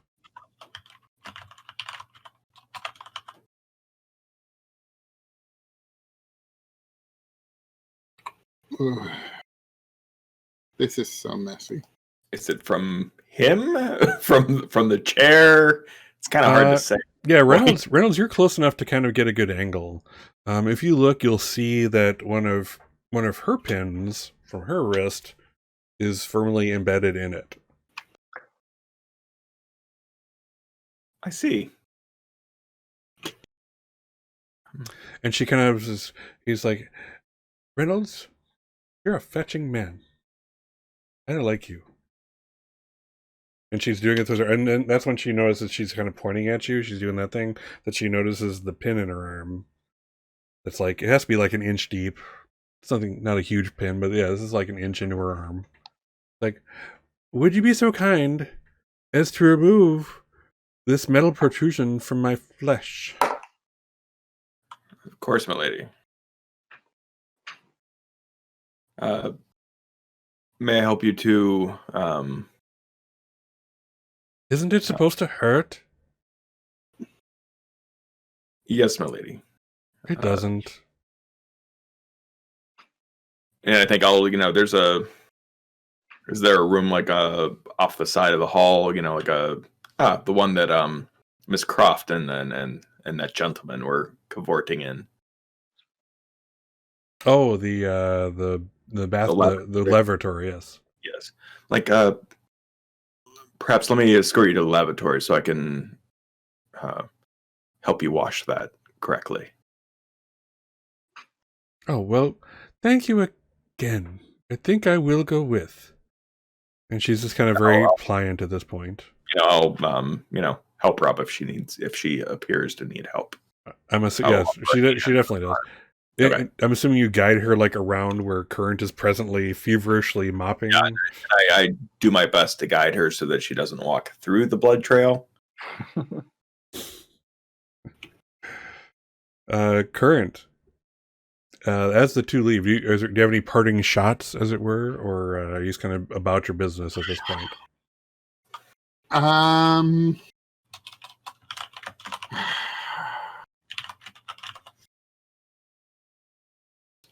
Well, at least you're cleaning up after your mess this time.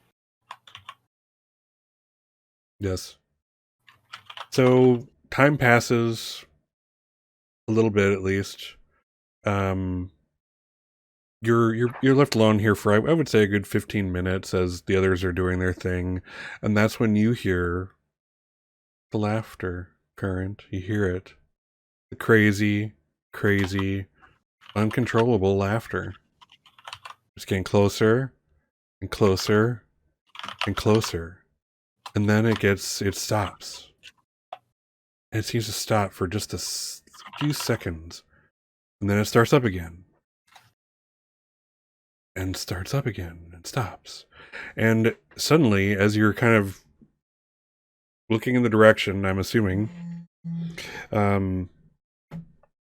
you see a face come in on the floor. It's licking the blood trail. It's licking the blood. And the laughter only stops when the tongue comes out to lap up some of the trail. And then before you know it, you're kind of, I wouldn't say you aren't not face to face. Face to face implies that you're close, but before you know it, you see that it's Damien. He's on all fours. He has no shirt on anymore. Looks like he's cut himself at least a few times, and he has this maniacal look in his eyes. And it's like as he laps up the next couple drops and he looks at you and you lock eyes.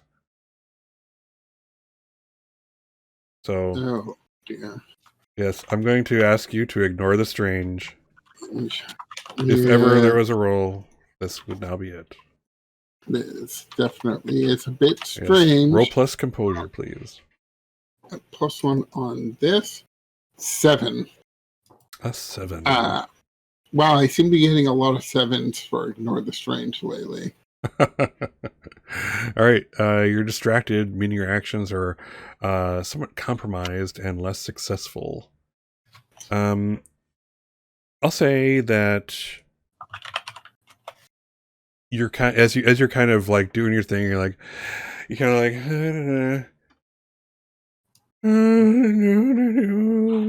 kind of like doing your best to kind of power through this one, and the eyes don't stop looking at you. Suddenly you're being circled, and that circle is the radius of that circle is shortening and shortening with each lap. And then before you know it, he leaps at you, knocks you over, and makes for the front door, which the butler left open. Actually. Yeah, and I'm just going to let him go. You won't take any trauma from that. You got your start. That's enough. And he escaped, which is more trouble for you. That is your miss, or your half success, rather. Excuse me. That's why you weren't hurt. So yes, so that happens. And that's about when I suppose Miss Croft comes back. Has Miss Croft finished what she wanted to do in the kitchen with the cleaning up, starting at that end? Yeah.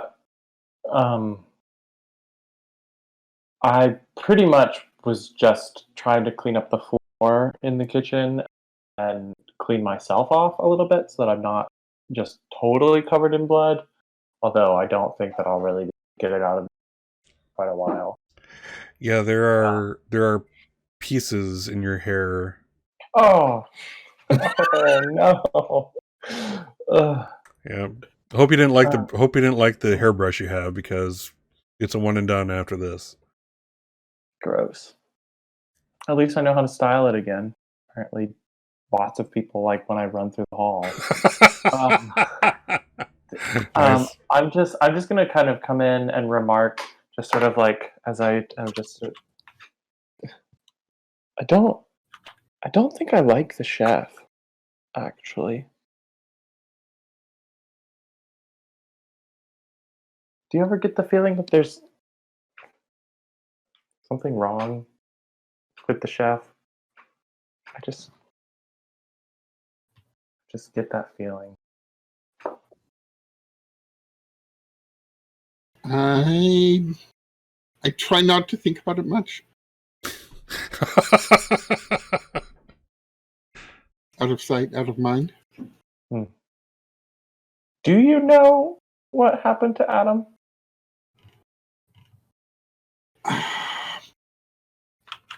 Adam destroyed the things in my room, and I had some words with him about how that is inappropriate, and that how he said he was looking for chocolate, and I informed him as destroying all of my bad things proved that I was not hiding any other chocolate.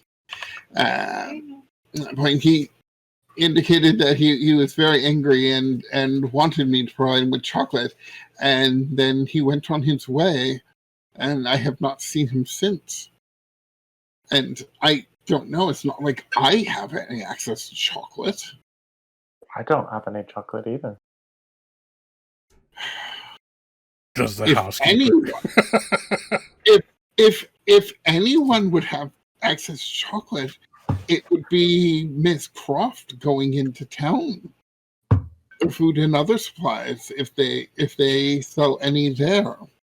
Are you talking to Miss Croft? I'm you know, I mean, I third suppose. person. Well, I could certainly have gone and gotten chocolate for him had he asked me, but he was pretty obsessed with you over the last couple of days.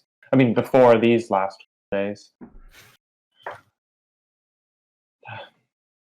Anyway, I suppose if you need me to get chocolate in the future, just let me know. I'm happy to, do the job that I'm paid for. No. I worry that if I ever were to provide Adam with any chocolate, that he would just redouble his efforts to get more from me. So Another little piece falls off of Croft's hair to the floor. Yeah, I'll just kind of and like just tie it up, chunks and all. Well, I do think that that's just what working in this house is like. You mop up intestines today, and what is it tomorrow? Cut them out yourself? No, nobody's laughing in the room. Say, am I done helping Miss Peyton? Yeah, so she will kind of just need your help all over. Like, you have her kind of sit down in the lavatory, and like there's like a little sitting lounge thing, a settee perhaps. And she just kind of holds on to you, lets you lower her down, and you do notice, getting that close to her, that her eyes are all just they're very dilated. Gift for you to help you with the pain that you surely should be feeling. All right, you're gonna. It sounds like you're trying to confirm a suspicion. Yes. Okay. And I say, some laudanum, perhaps. Go ahead and make a roll. Do I have to spend the prestige to confirm the suspicion? Let's I see forget. here. Okay, so let's read it since we're here. So when you have reason to Spending a believe, prestige on something before. Oh, I think you can spend prestige to develop a suspicion if you Yeah, don't you have Okay. one. yeah. If you Yeah, don't have one, yes. Prestige to create one without rolling, but you can use the confirm suspicions move if you have a suspicion and you want to confirm it. Right. And so- I had technically gotten a suspicion when I found the laudanum before, so. right. Yeah. Exactly. You don't even need a outright. Well, I mean, you don't need a mechanically defined suspicion. It's just when you have reason to believe you know somebody's secret trouble, you can roll. So Okay. So do so. You're good. And I'm respected, so I have a bonus. And I'm still rolling sixes. All right. So let's see. Third, fourth one? Apparently, you can also spend prestige to your roll, which I didn't. I'll let you spend a prestige if you want to make this a 7. Let's do that. I'm just tired of rolling sixes. So. Fair enough. All right. 7-9. Secret is confirmed as true or false, and the person may choose one of the following. Let's see here. I'm gonna say they develop a suspicion about one of your secrets, but we won't talk about that right now. Okay. Do you want me to send you ideas? I have my own. Okay. I have my own. So yes, yeah, she'll be like the bottle's right there in the second drawer. And I'll Please tell me there's some left. I'll get it for her, and I think I move aside like a few empty bottles. Probably. And then find one that shake it a little bit, and Yeah, it has that strong odor coming out of it when you unstop it. I have no idea. Is it pills or is it It's liquid. Okay. And I'll hand it to her. Yeah, if you, offering to hold it a little bit, if she's that shaky. yeah, this if you were to look at the ingredients, even way back when they did have the ingredients on the side, and this basically mentions I've actually seen one of these before. So it has everything has laudanum, iodine,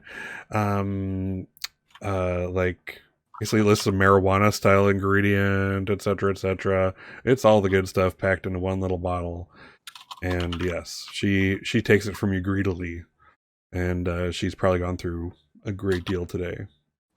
So she passes out after you give her what she needs, and then you'll find your way back. Find and comfort on the I assume there's a small settee or something. Yeah, here. yeah, exactly. That's what she's on right now. And I'll see to her comfort, and then disengage and go back to cleaning the floors. Excellent. You'll find your way back to Current and Croft not long after Croft kind of finishes the talk with Current about what's coming next. You hear we cut out our own intestines next. Don't be silly. Don't be silly. Could you care to expand on that? Yeah. No. Mike and Miss Croft, I did mention to Lord Bartholomew that I did see signs of a wounded animal going through here. And I do believe it is, at least there was one in the conservatory, a likely explanation for all of this blood. When you say a wounded animal, what do you mean? an animal that was wounded. Groundhog, perhaps. Damn it, Jason. Yes, but wounded how? I did not stop. I believe I heard a gunshot at that time, which surely never occurred in the house. Yeah, I have no I look idea. around like, nope, can't be possible. In the room full of guns. In the room, exactly. Funny. Interesting. Do you know if it's still there? I have not been back to check. Dare I ask what you did with the remains? I passed it off to another member of the staff.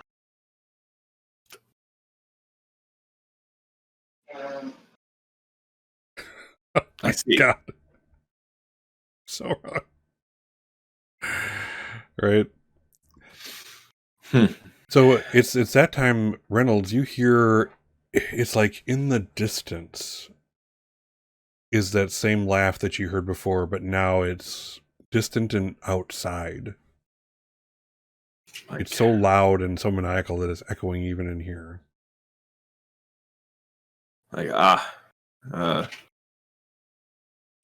Damien had been in the conservatory where I found the animal, but I believe he was a bit out of sorts. Was there any issue with his trip into town this morning? No, he went to the doctor like usual, and stayed at the doctor the usual amount of time. He seemed quite normal. I believe that's his voice I hear outside. Would you be able to fetch him for us? Ooh. Sure, I will go fetch him. Oh my goodness. Oh wow. Oh, I didn't have to direct. Amazing. Yeah, no, I'll go. Yeah. I want to try to serve the house by taking Damien back to the doctor. Ooh. So you have to trigger that by actually doing the thing first. You haven't Okay, done cool. You haven't done anything to trigger it yet. But this is Yeah, no, I just want to give my intention in case I do it wrong, that it's clear that that's like what I'm trying to do. Sure. I totally get you. Yeah, you will. Given this, you would trigger that certainly. Okay. So you're going to go out on the grounds. However, are you preparing Nice. in any fashion or anything like that? No, I mean, I just will get a coat so that the blood is not so obvious on my clothes. Slam a hat on my head to try to hide guts so that I'm at least somewhat presentable. All right, and then you'll go onto the grounds. Okay, so I have to roll for that, yeah? Yes. Okay. Plus fortitude, please. Okay.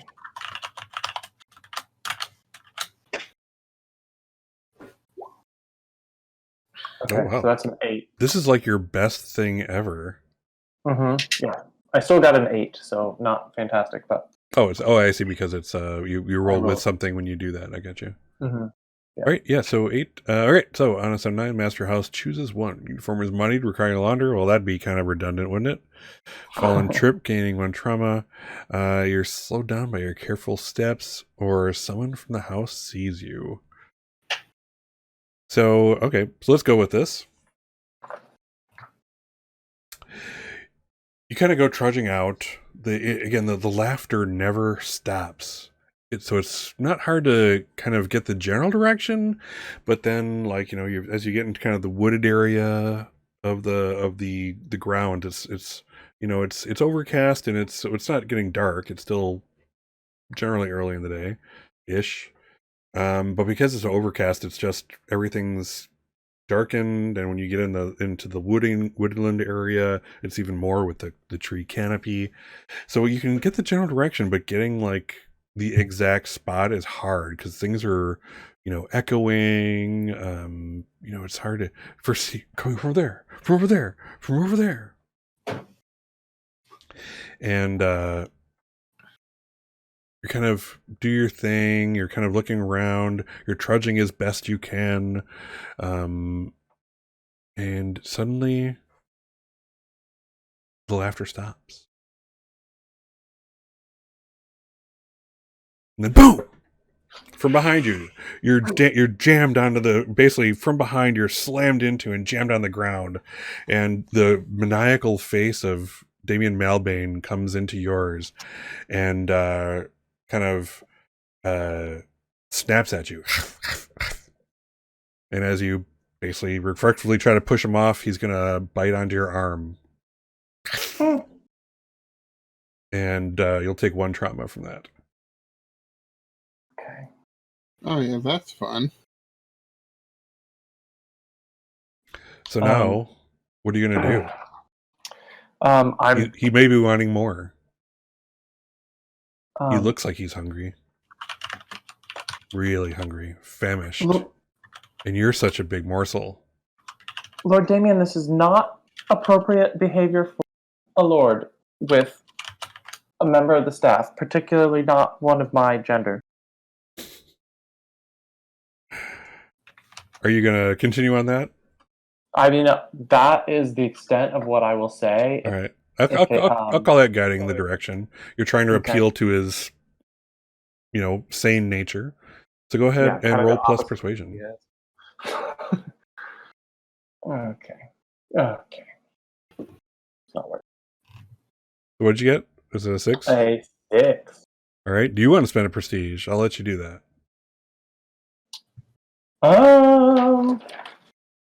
Let's take a look at everybody's prestige. We haven't actually looked at that. Looks like you're doing well. At 1 point, I'm down to 3. Yeah. I don't know how much Current has. It's a mystery so far. All right. So you want to spend a prestige or take the miss?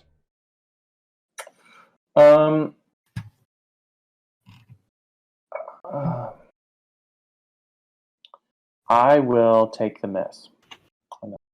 All right. He will pounce on you again. Take 1 more trauma.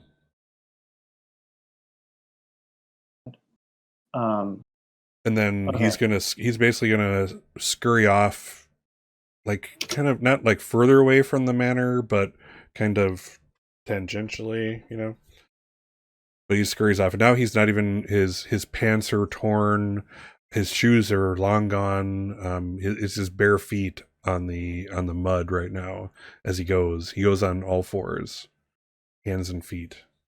He's making quite a good clip, actually. If under any other circumstances, that'd be pretty darn impressive how athletic he is. This is not one of those situations, however. I want to chase after him. I want to pull out my penknife as I... Nice.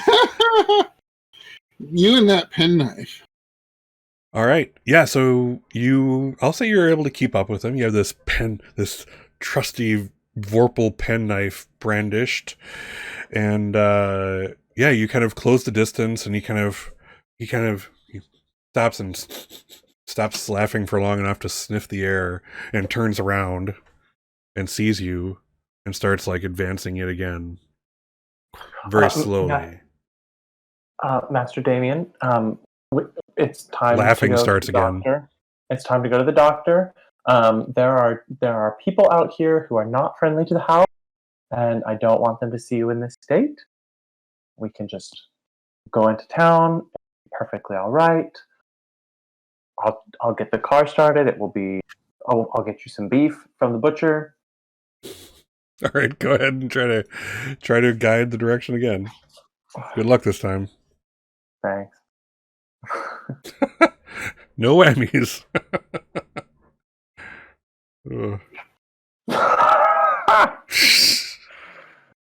So you can spend multiple prestige, I believe.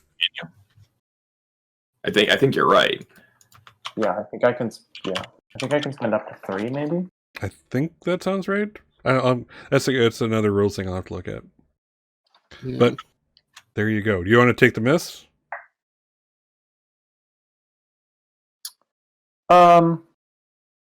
Yeah, I'll take the miss. I'm not losing prestige to this.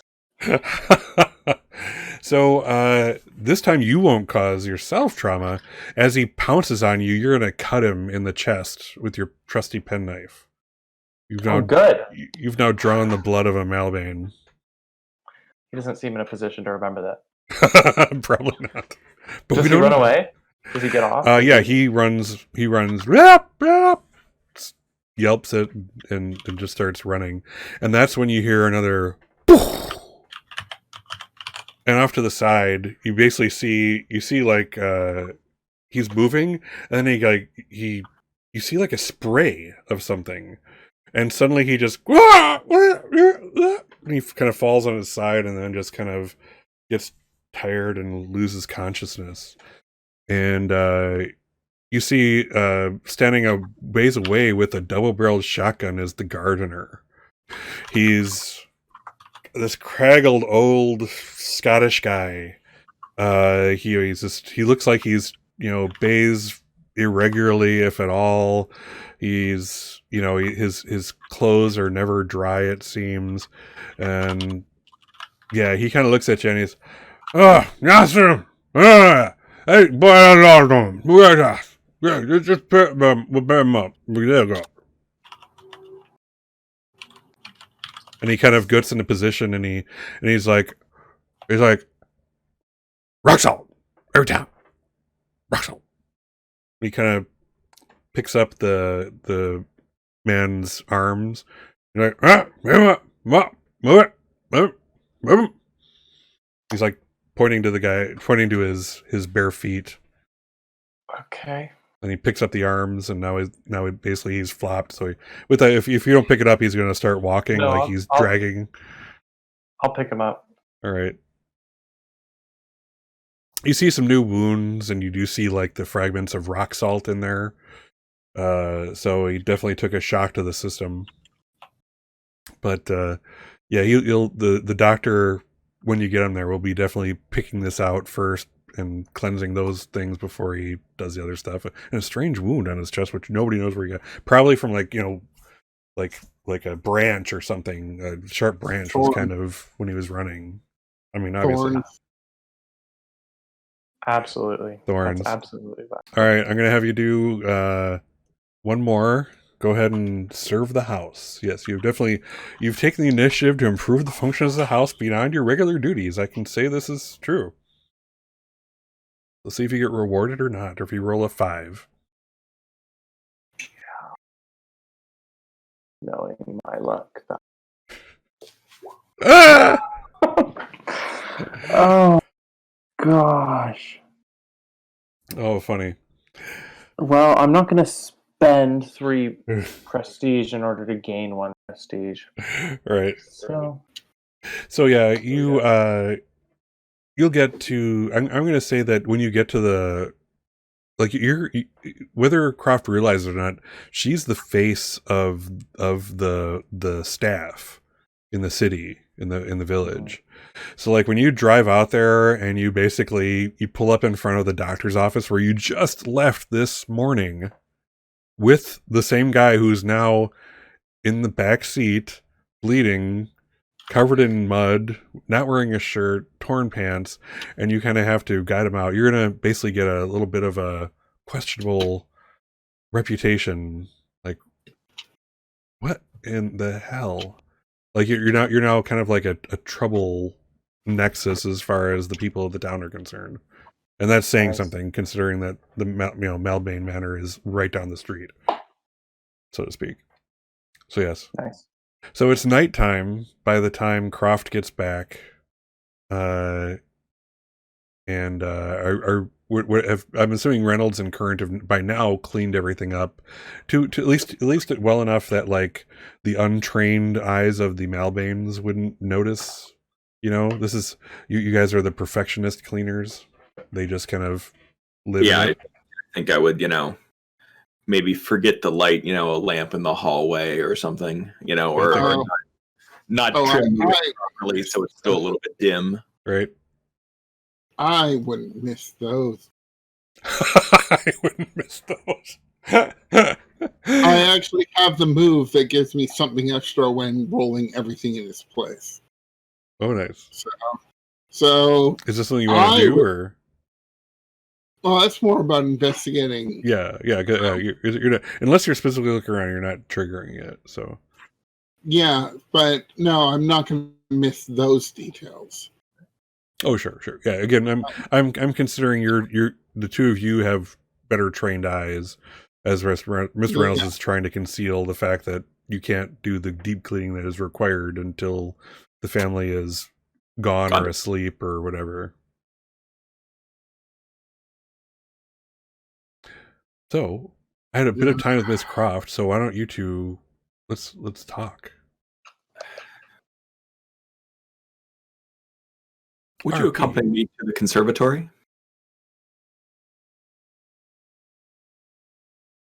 Asking Mr. Curtin. I suppose. Today has been rather exhausting. Well, unfortunately, I'm not looking for respite, but I was truthful in part that I did see a wounded animal in the conservatory when I was dealing with Lord Damien earlier. Well, and I mean, and it's a wounded animal we did have to deal with. Did end up having to dispose of, what do they call them, one of those pigs? But, all right, let us go to the conservatory and you can show me this troublesome thing, I suppose. Continue. Better for the alibi, if nothing else, you know. Is there still a wounded animal in the conservatory? Yes. Yep. The conservatory is as Reynolds left it. There is that dismembered animal in the one corner. The port decanter is now shattered on the ground. Empty. It's emptied. At least there's that. There's not really much to spill. Hard to say if it was Lord Malbane or Lord Damien that may have been hitting the bottle a little bit too heavily.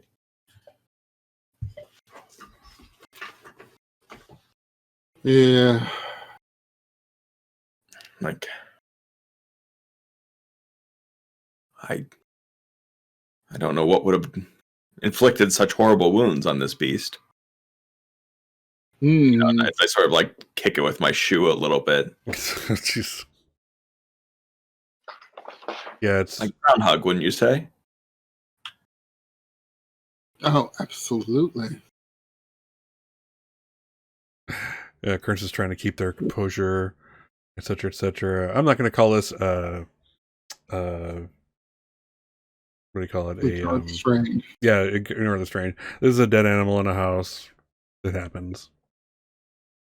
Yeah, it's just will this day never end? You know, and I probably, you know, secured something to, you know, wrap it up in. Yeah. There's always a linen closet somewhere. Yeah. Within like 20 feet at all times, more or less. A lot of linens. A lot of linens. Yes. We should you know, I look out to, like, you know, the conservatory door and I'm like,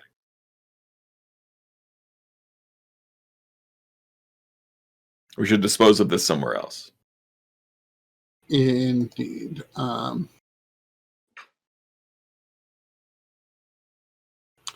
would assume it. I suppose we bury it somewhere, or should we simply dispose of the body somewhere in the woods? That seems like a fine idea. And not for me, but for someone else. Unfortunately, I'm not dressed for it. Will you take care of that? Me? It's not one of my duties. Nor mine. Should we leave her for Miss Croft on her return? I mean, we certainly could. Now, but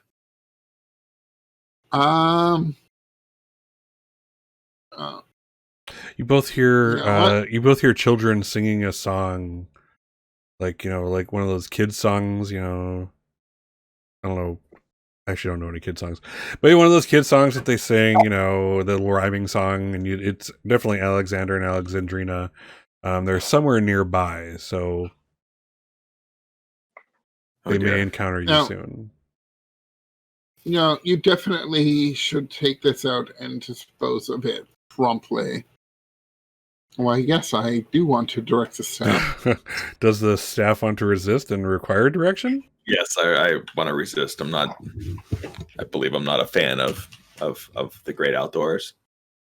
All right. Given That my would complexion, be but an 8.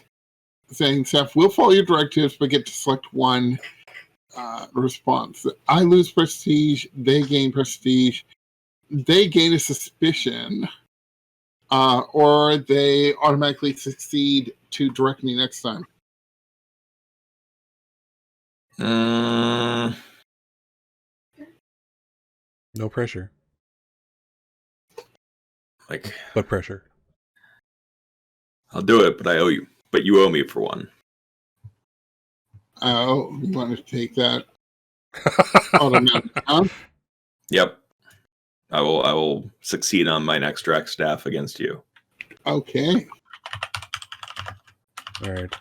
And I'm gonna say, like no time like the present.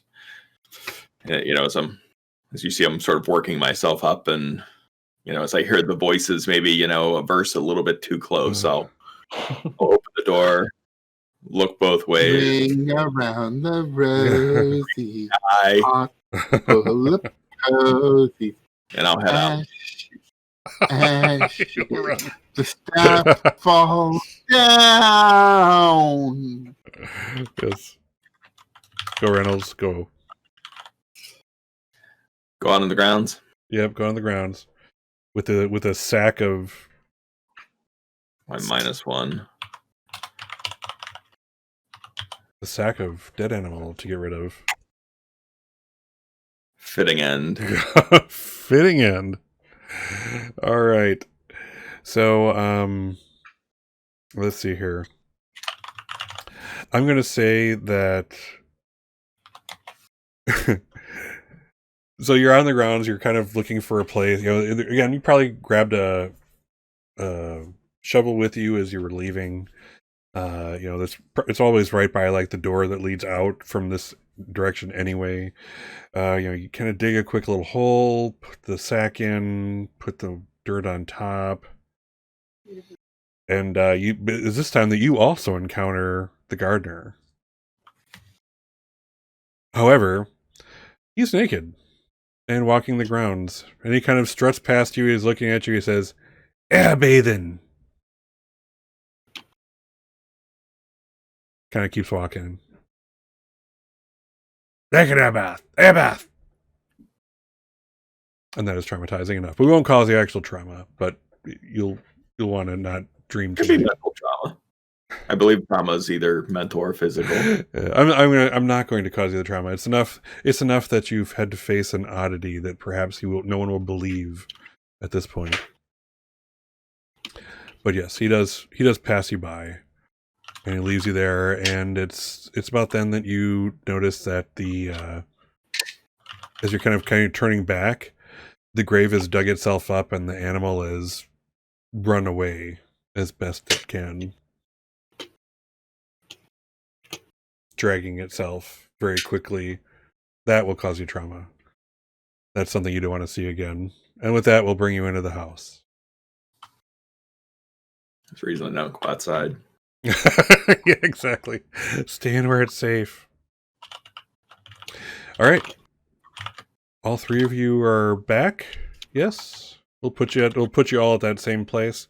Damien is the doctor found a shirt for Damien, so at least he doesn't look completely out of sorts. There's already enough talk going on. But yeah, Croft brings Damien in. Damien is actually at this point conscious and aware, and kind of brings himself in. You can tell he looks very uncomfortable. And if he won't make eye contact with either Current or Reynolds as he goes by, should they see him. Not to notice. Exactly. I won't even require this a roll because this is just this is more. This is not the strange. This is him getting his ego very hurt by, like, mere staff seeing him in this way. So yeah, he'll kind of continue on, and when dinner is served, the family gathers. They're getting ready for a nice meal. There's a lot of talk in the dining area, and so when you can bring the thing up, you have the little things with the what are those called? The covers? The what? Are they not chafing dishes? I know what you mean. Just the metal covers. Yeah, they call them tops or top hats or something like that. So everything's all covered. And as usual, the rule is whatever is there is served, so you serve it. Mortimer is at the head of the table and is kind of becoming more himself, and opens the top of the one. He's like, "Ah! Look! Oh, what a pleasant surprise! Delicious pork!" And with that, he takes the big carving fork and the knife and goes to town. Healthy specimen.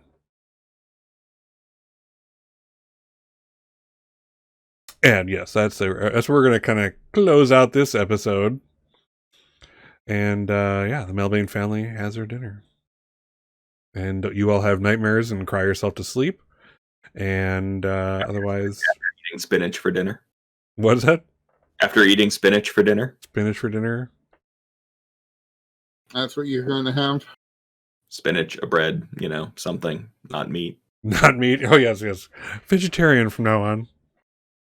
Don't think I'm ever going to have anything that comes up. All right. Good episode. You people are extremely horrible. Extremely horrible. It was as it was meant to be. So good job. Yes, we're slowly kind of getting through the Malbane family, learning about them. There's some red herrings in there as to troubles, of course. How could I not throw some in your way? There's also some good clues about troubles all over the place. You just have to look for them. And actually, Steve is 2 for 2 for finding out troubles, I believe. I have a question. When they have a trouble, what exactly is the way to reduce it? So direct or guide the family.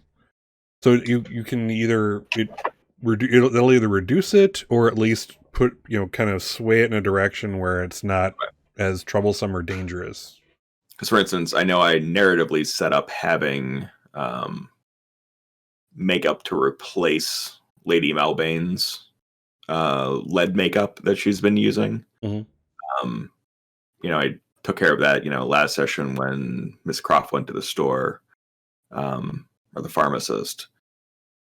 But so in order to, sort of like lessen that, I'll need to, guide the direction and suggest that then, correct? Right. If you see her kind of starting to ramp up, because you can actually look and see Peyton's trouble also, if you were to go to the thing. Okay. In fact, I'll kind of read it to you.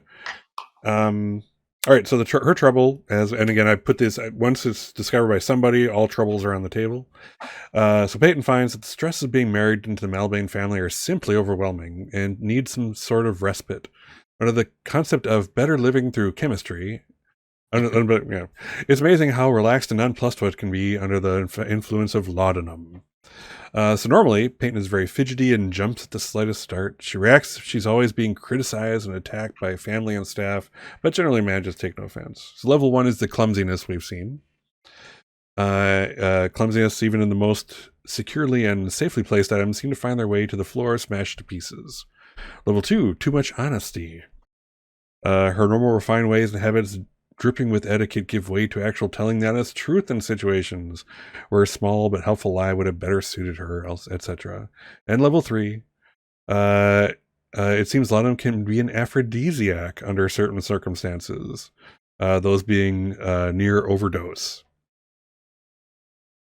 Well, she sort of went through those rather quickly. Yes. So, and the thing about troubles is it's kind of up to me is how they advance.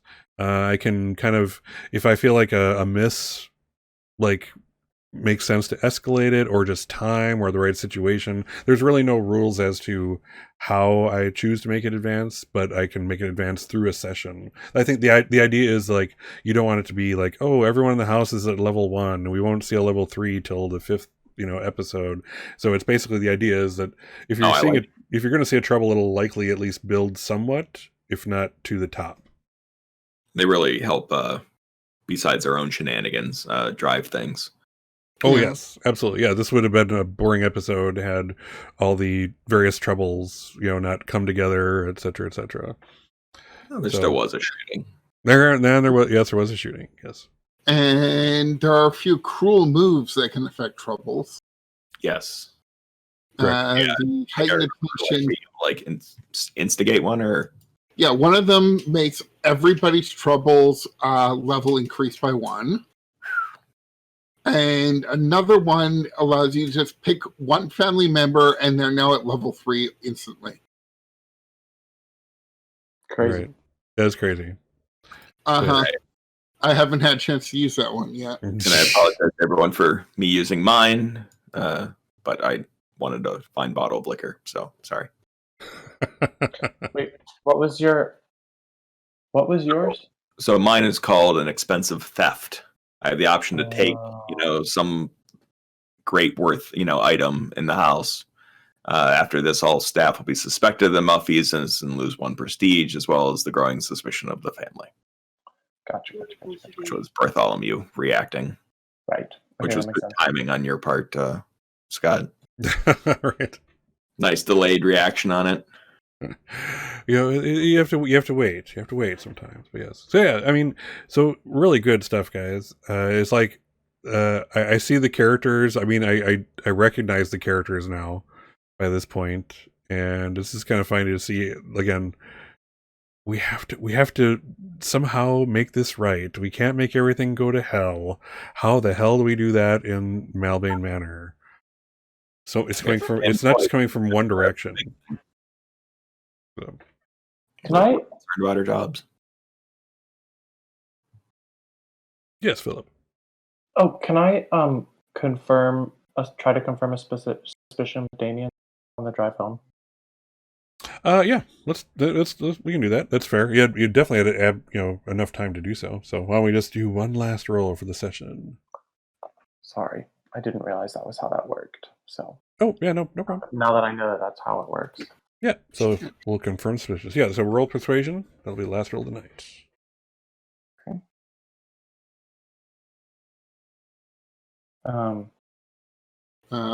I'd like to spend a prestige. You're actually going to spend it just to get it? Okay. Yeah. Because I just want to figure out what on earth is going on with him so that I can avoid it. So what is your suspicion? My suspicion is that he I mean, I don't really. How specific do I need to be with my suspicion? Because I will probably word it differently depending on. I won't need it word for word for what I have, but okay. He's basically like a more realistic version of a werewolf, where he like transforms into like a predator that hunts down and kills things. And he's the reason that all those animals were dead in the woods, and he's the reason that the animal was dead in the conservatory, because he basically like loses his mind and behaves like a wolf or some other large predator. All right, I will confirm that, and they will develop a suspicion about one of your secrets in the meantime. Nice. So since we have abundant time left, let's go over Damien's. I'll put that. I'll be transferring that over to the on the table portion of the show. So, Damien's. So the trouble. Due to a hyena attack, he now feels that he's become a creature of legend, spoken of around the campfires of Africa. A weird hyena. So let's see. So, normal, Damien remains cognizant about what he believes is his condition, avoiding silver and other utensils or retreating from the dinner table altogether. Level 1, when he eats meat, it must be cooked rare or not at all for him to actually eat it. Level 2, he begins laughing uncontrollably at the slightest humor, unable to stop for a very uncomfortable amount of time. And then level 3, on sun nights, he retreats to the woods of the estate. His clothes are found strewn about, and one must go off the manor grounds to retrieve him. Additionally, if found, he may be combative and may very well bite. Mm. The result is generally, and again, the result is kind of like, okay, you've hit level 3, and now it's the aftermath. So generally speaking, the result is he will need to be locked in his room for several days to recover from a full-blown attack of his trouble. So you've already taken him to the doctor, so that's important. But now, probably for the next session or so, he's going to be just locked in his room alone to kind of deal with what is going on in his brain, pretty much. Cool. So Oh, isn't that lovely? So I'll move that onto the table soon. Nice. And I probably, in confirming my suspicion, would ask him if I needed to be concerned about the fact that he bitten me. Yeah. Are you getting the chuckles, Croft? Is it contagious as well? I'm not going to make it contagious. You're already dealing with enough horror and terror. I don't need to make you a weird creature in addition. Yeah, if you start laughing maniacally, it'll be due to your own traumas, not anyone else's. Yeah, which might totally happen. Excellent. Craziness. What a crazy session. Yeah, so it's a good job all things around. are ramping up quickly. Yes. So again, I hope you guys like the idea of like getting, at least a quick scene with a family member to kind of get just at least a piece of who they are, get to know them a bit better, since there are so many. Thank you very much, by the way, players. But yes, so they're all very interesting. So yes, we get to kind of meet them, greet them, interact with their issues, etc., etc. That's kind of cool. And it's also a good way to start developing suspicions about troubles, as you've seen. But yeah, good session. And Octavia, thank you for watching. Octavia, love the stream. Good job, everybody. I am really surprised. I wasn't expecting my suggestion for Adam to go check out that dumbwaiter in the kitchen to actually work. Oh, I actually, I'll remember that comment for next session. Not to worry.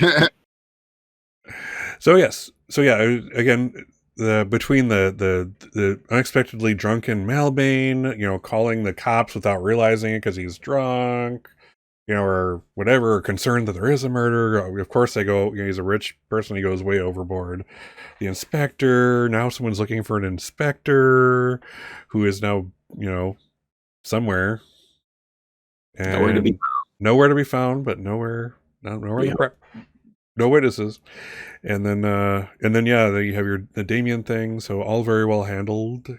Again, I'm always impressed by all of your kind of your wit and shade and quick thinking. It's always admirable. So keep up the good work.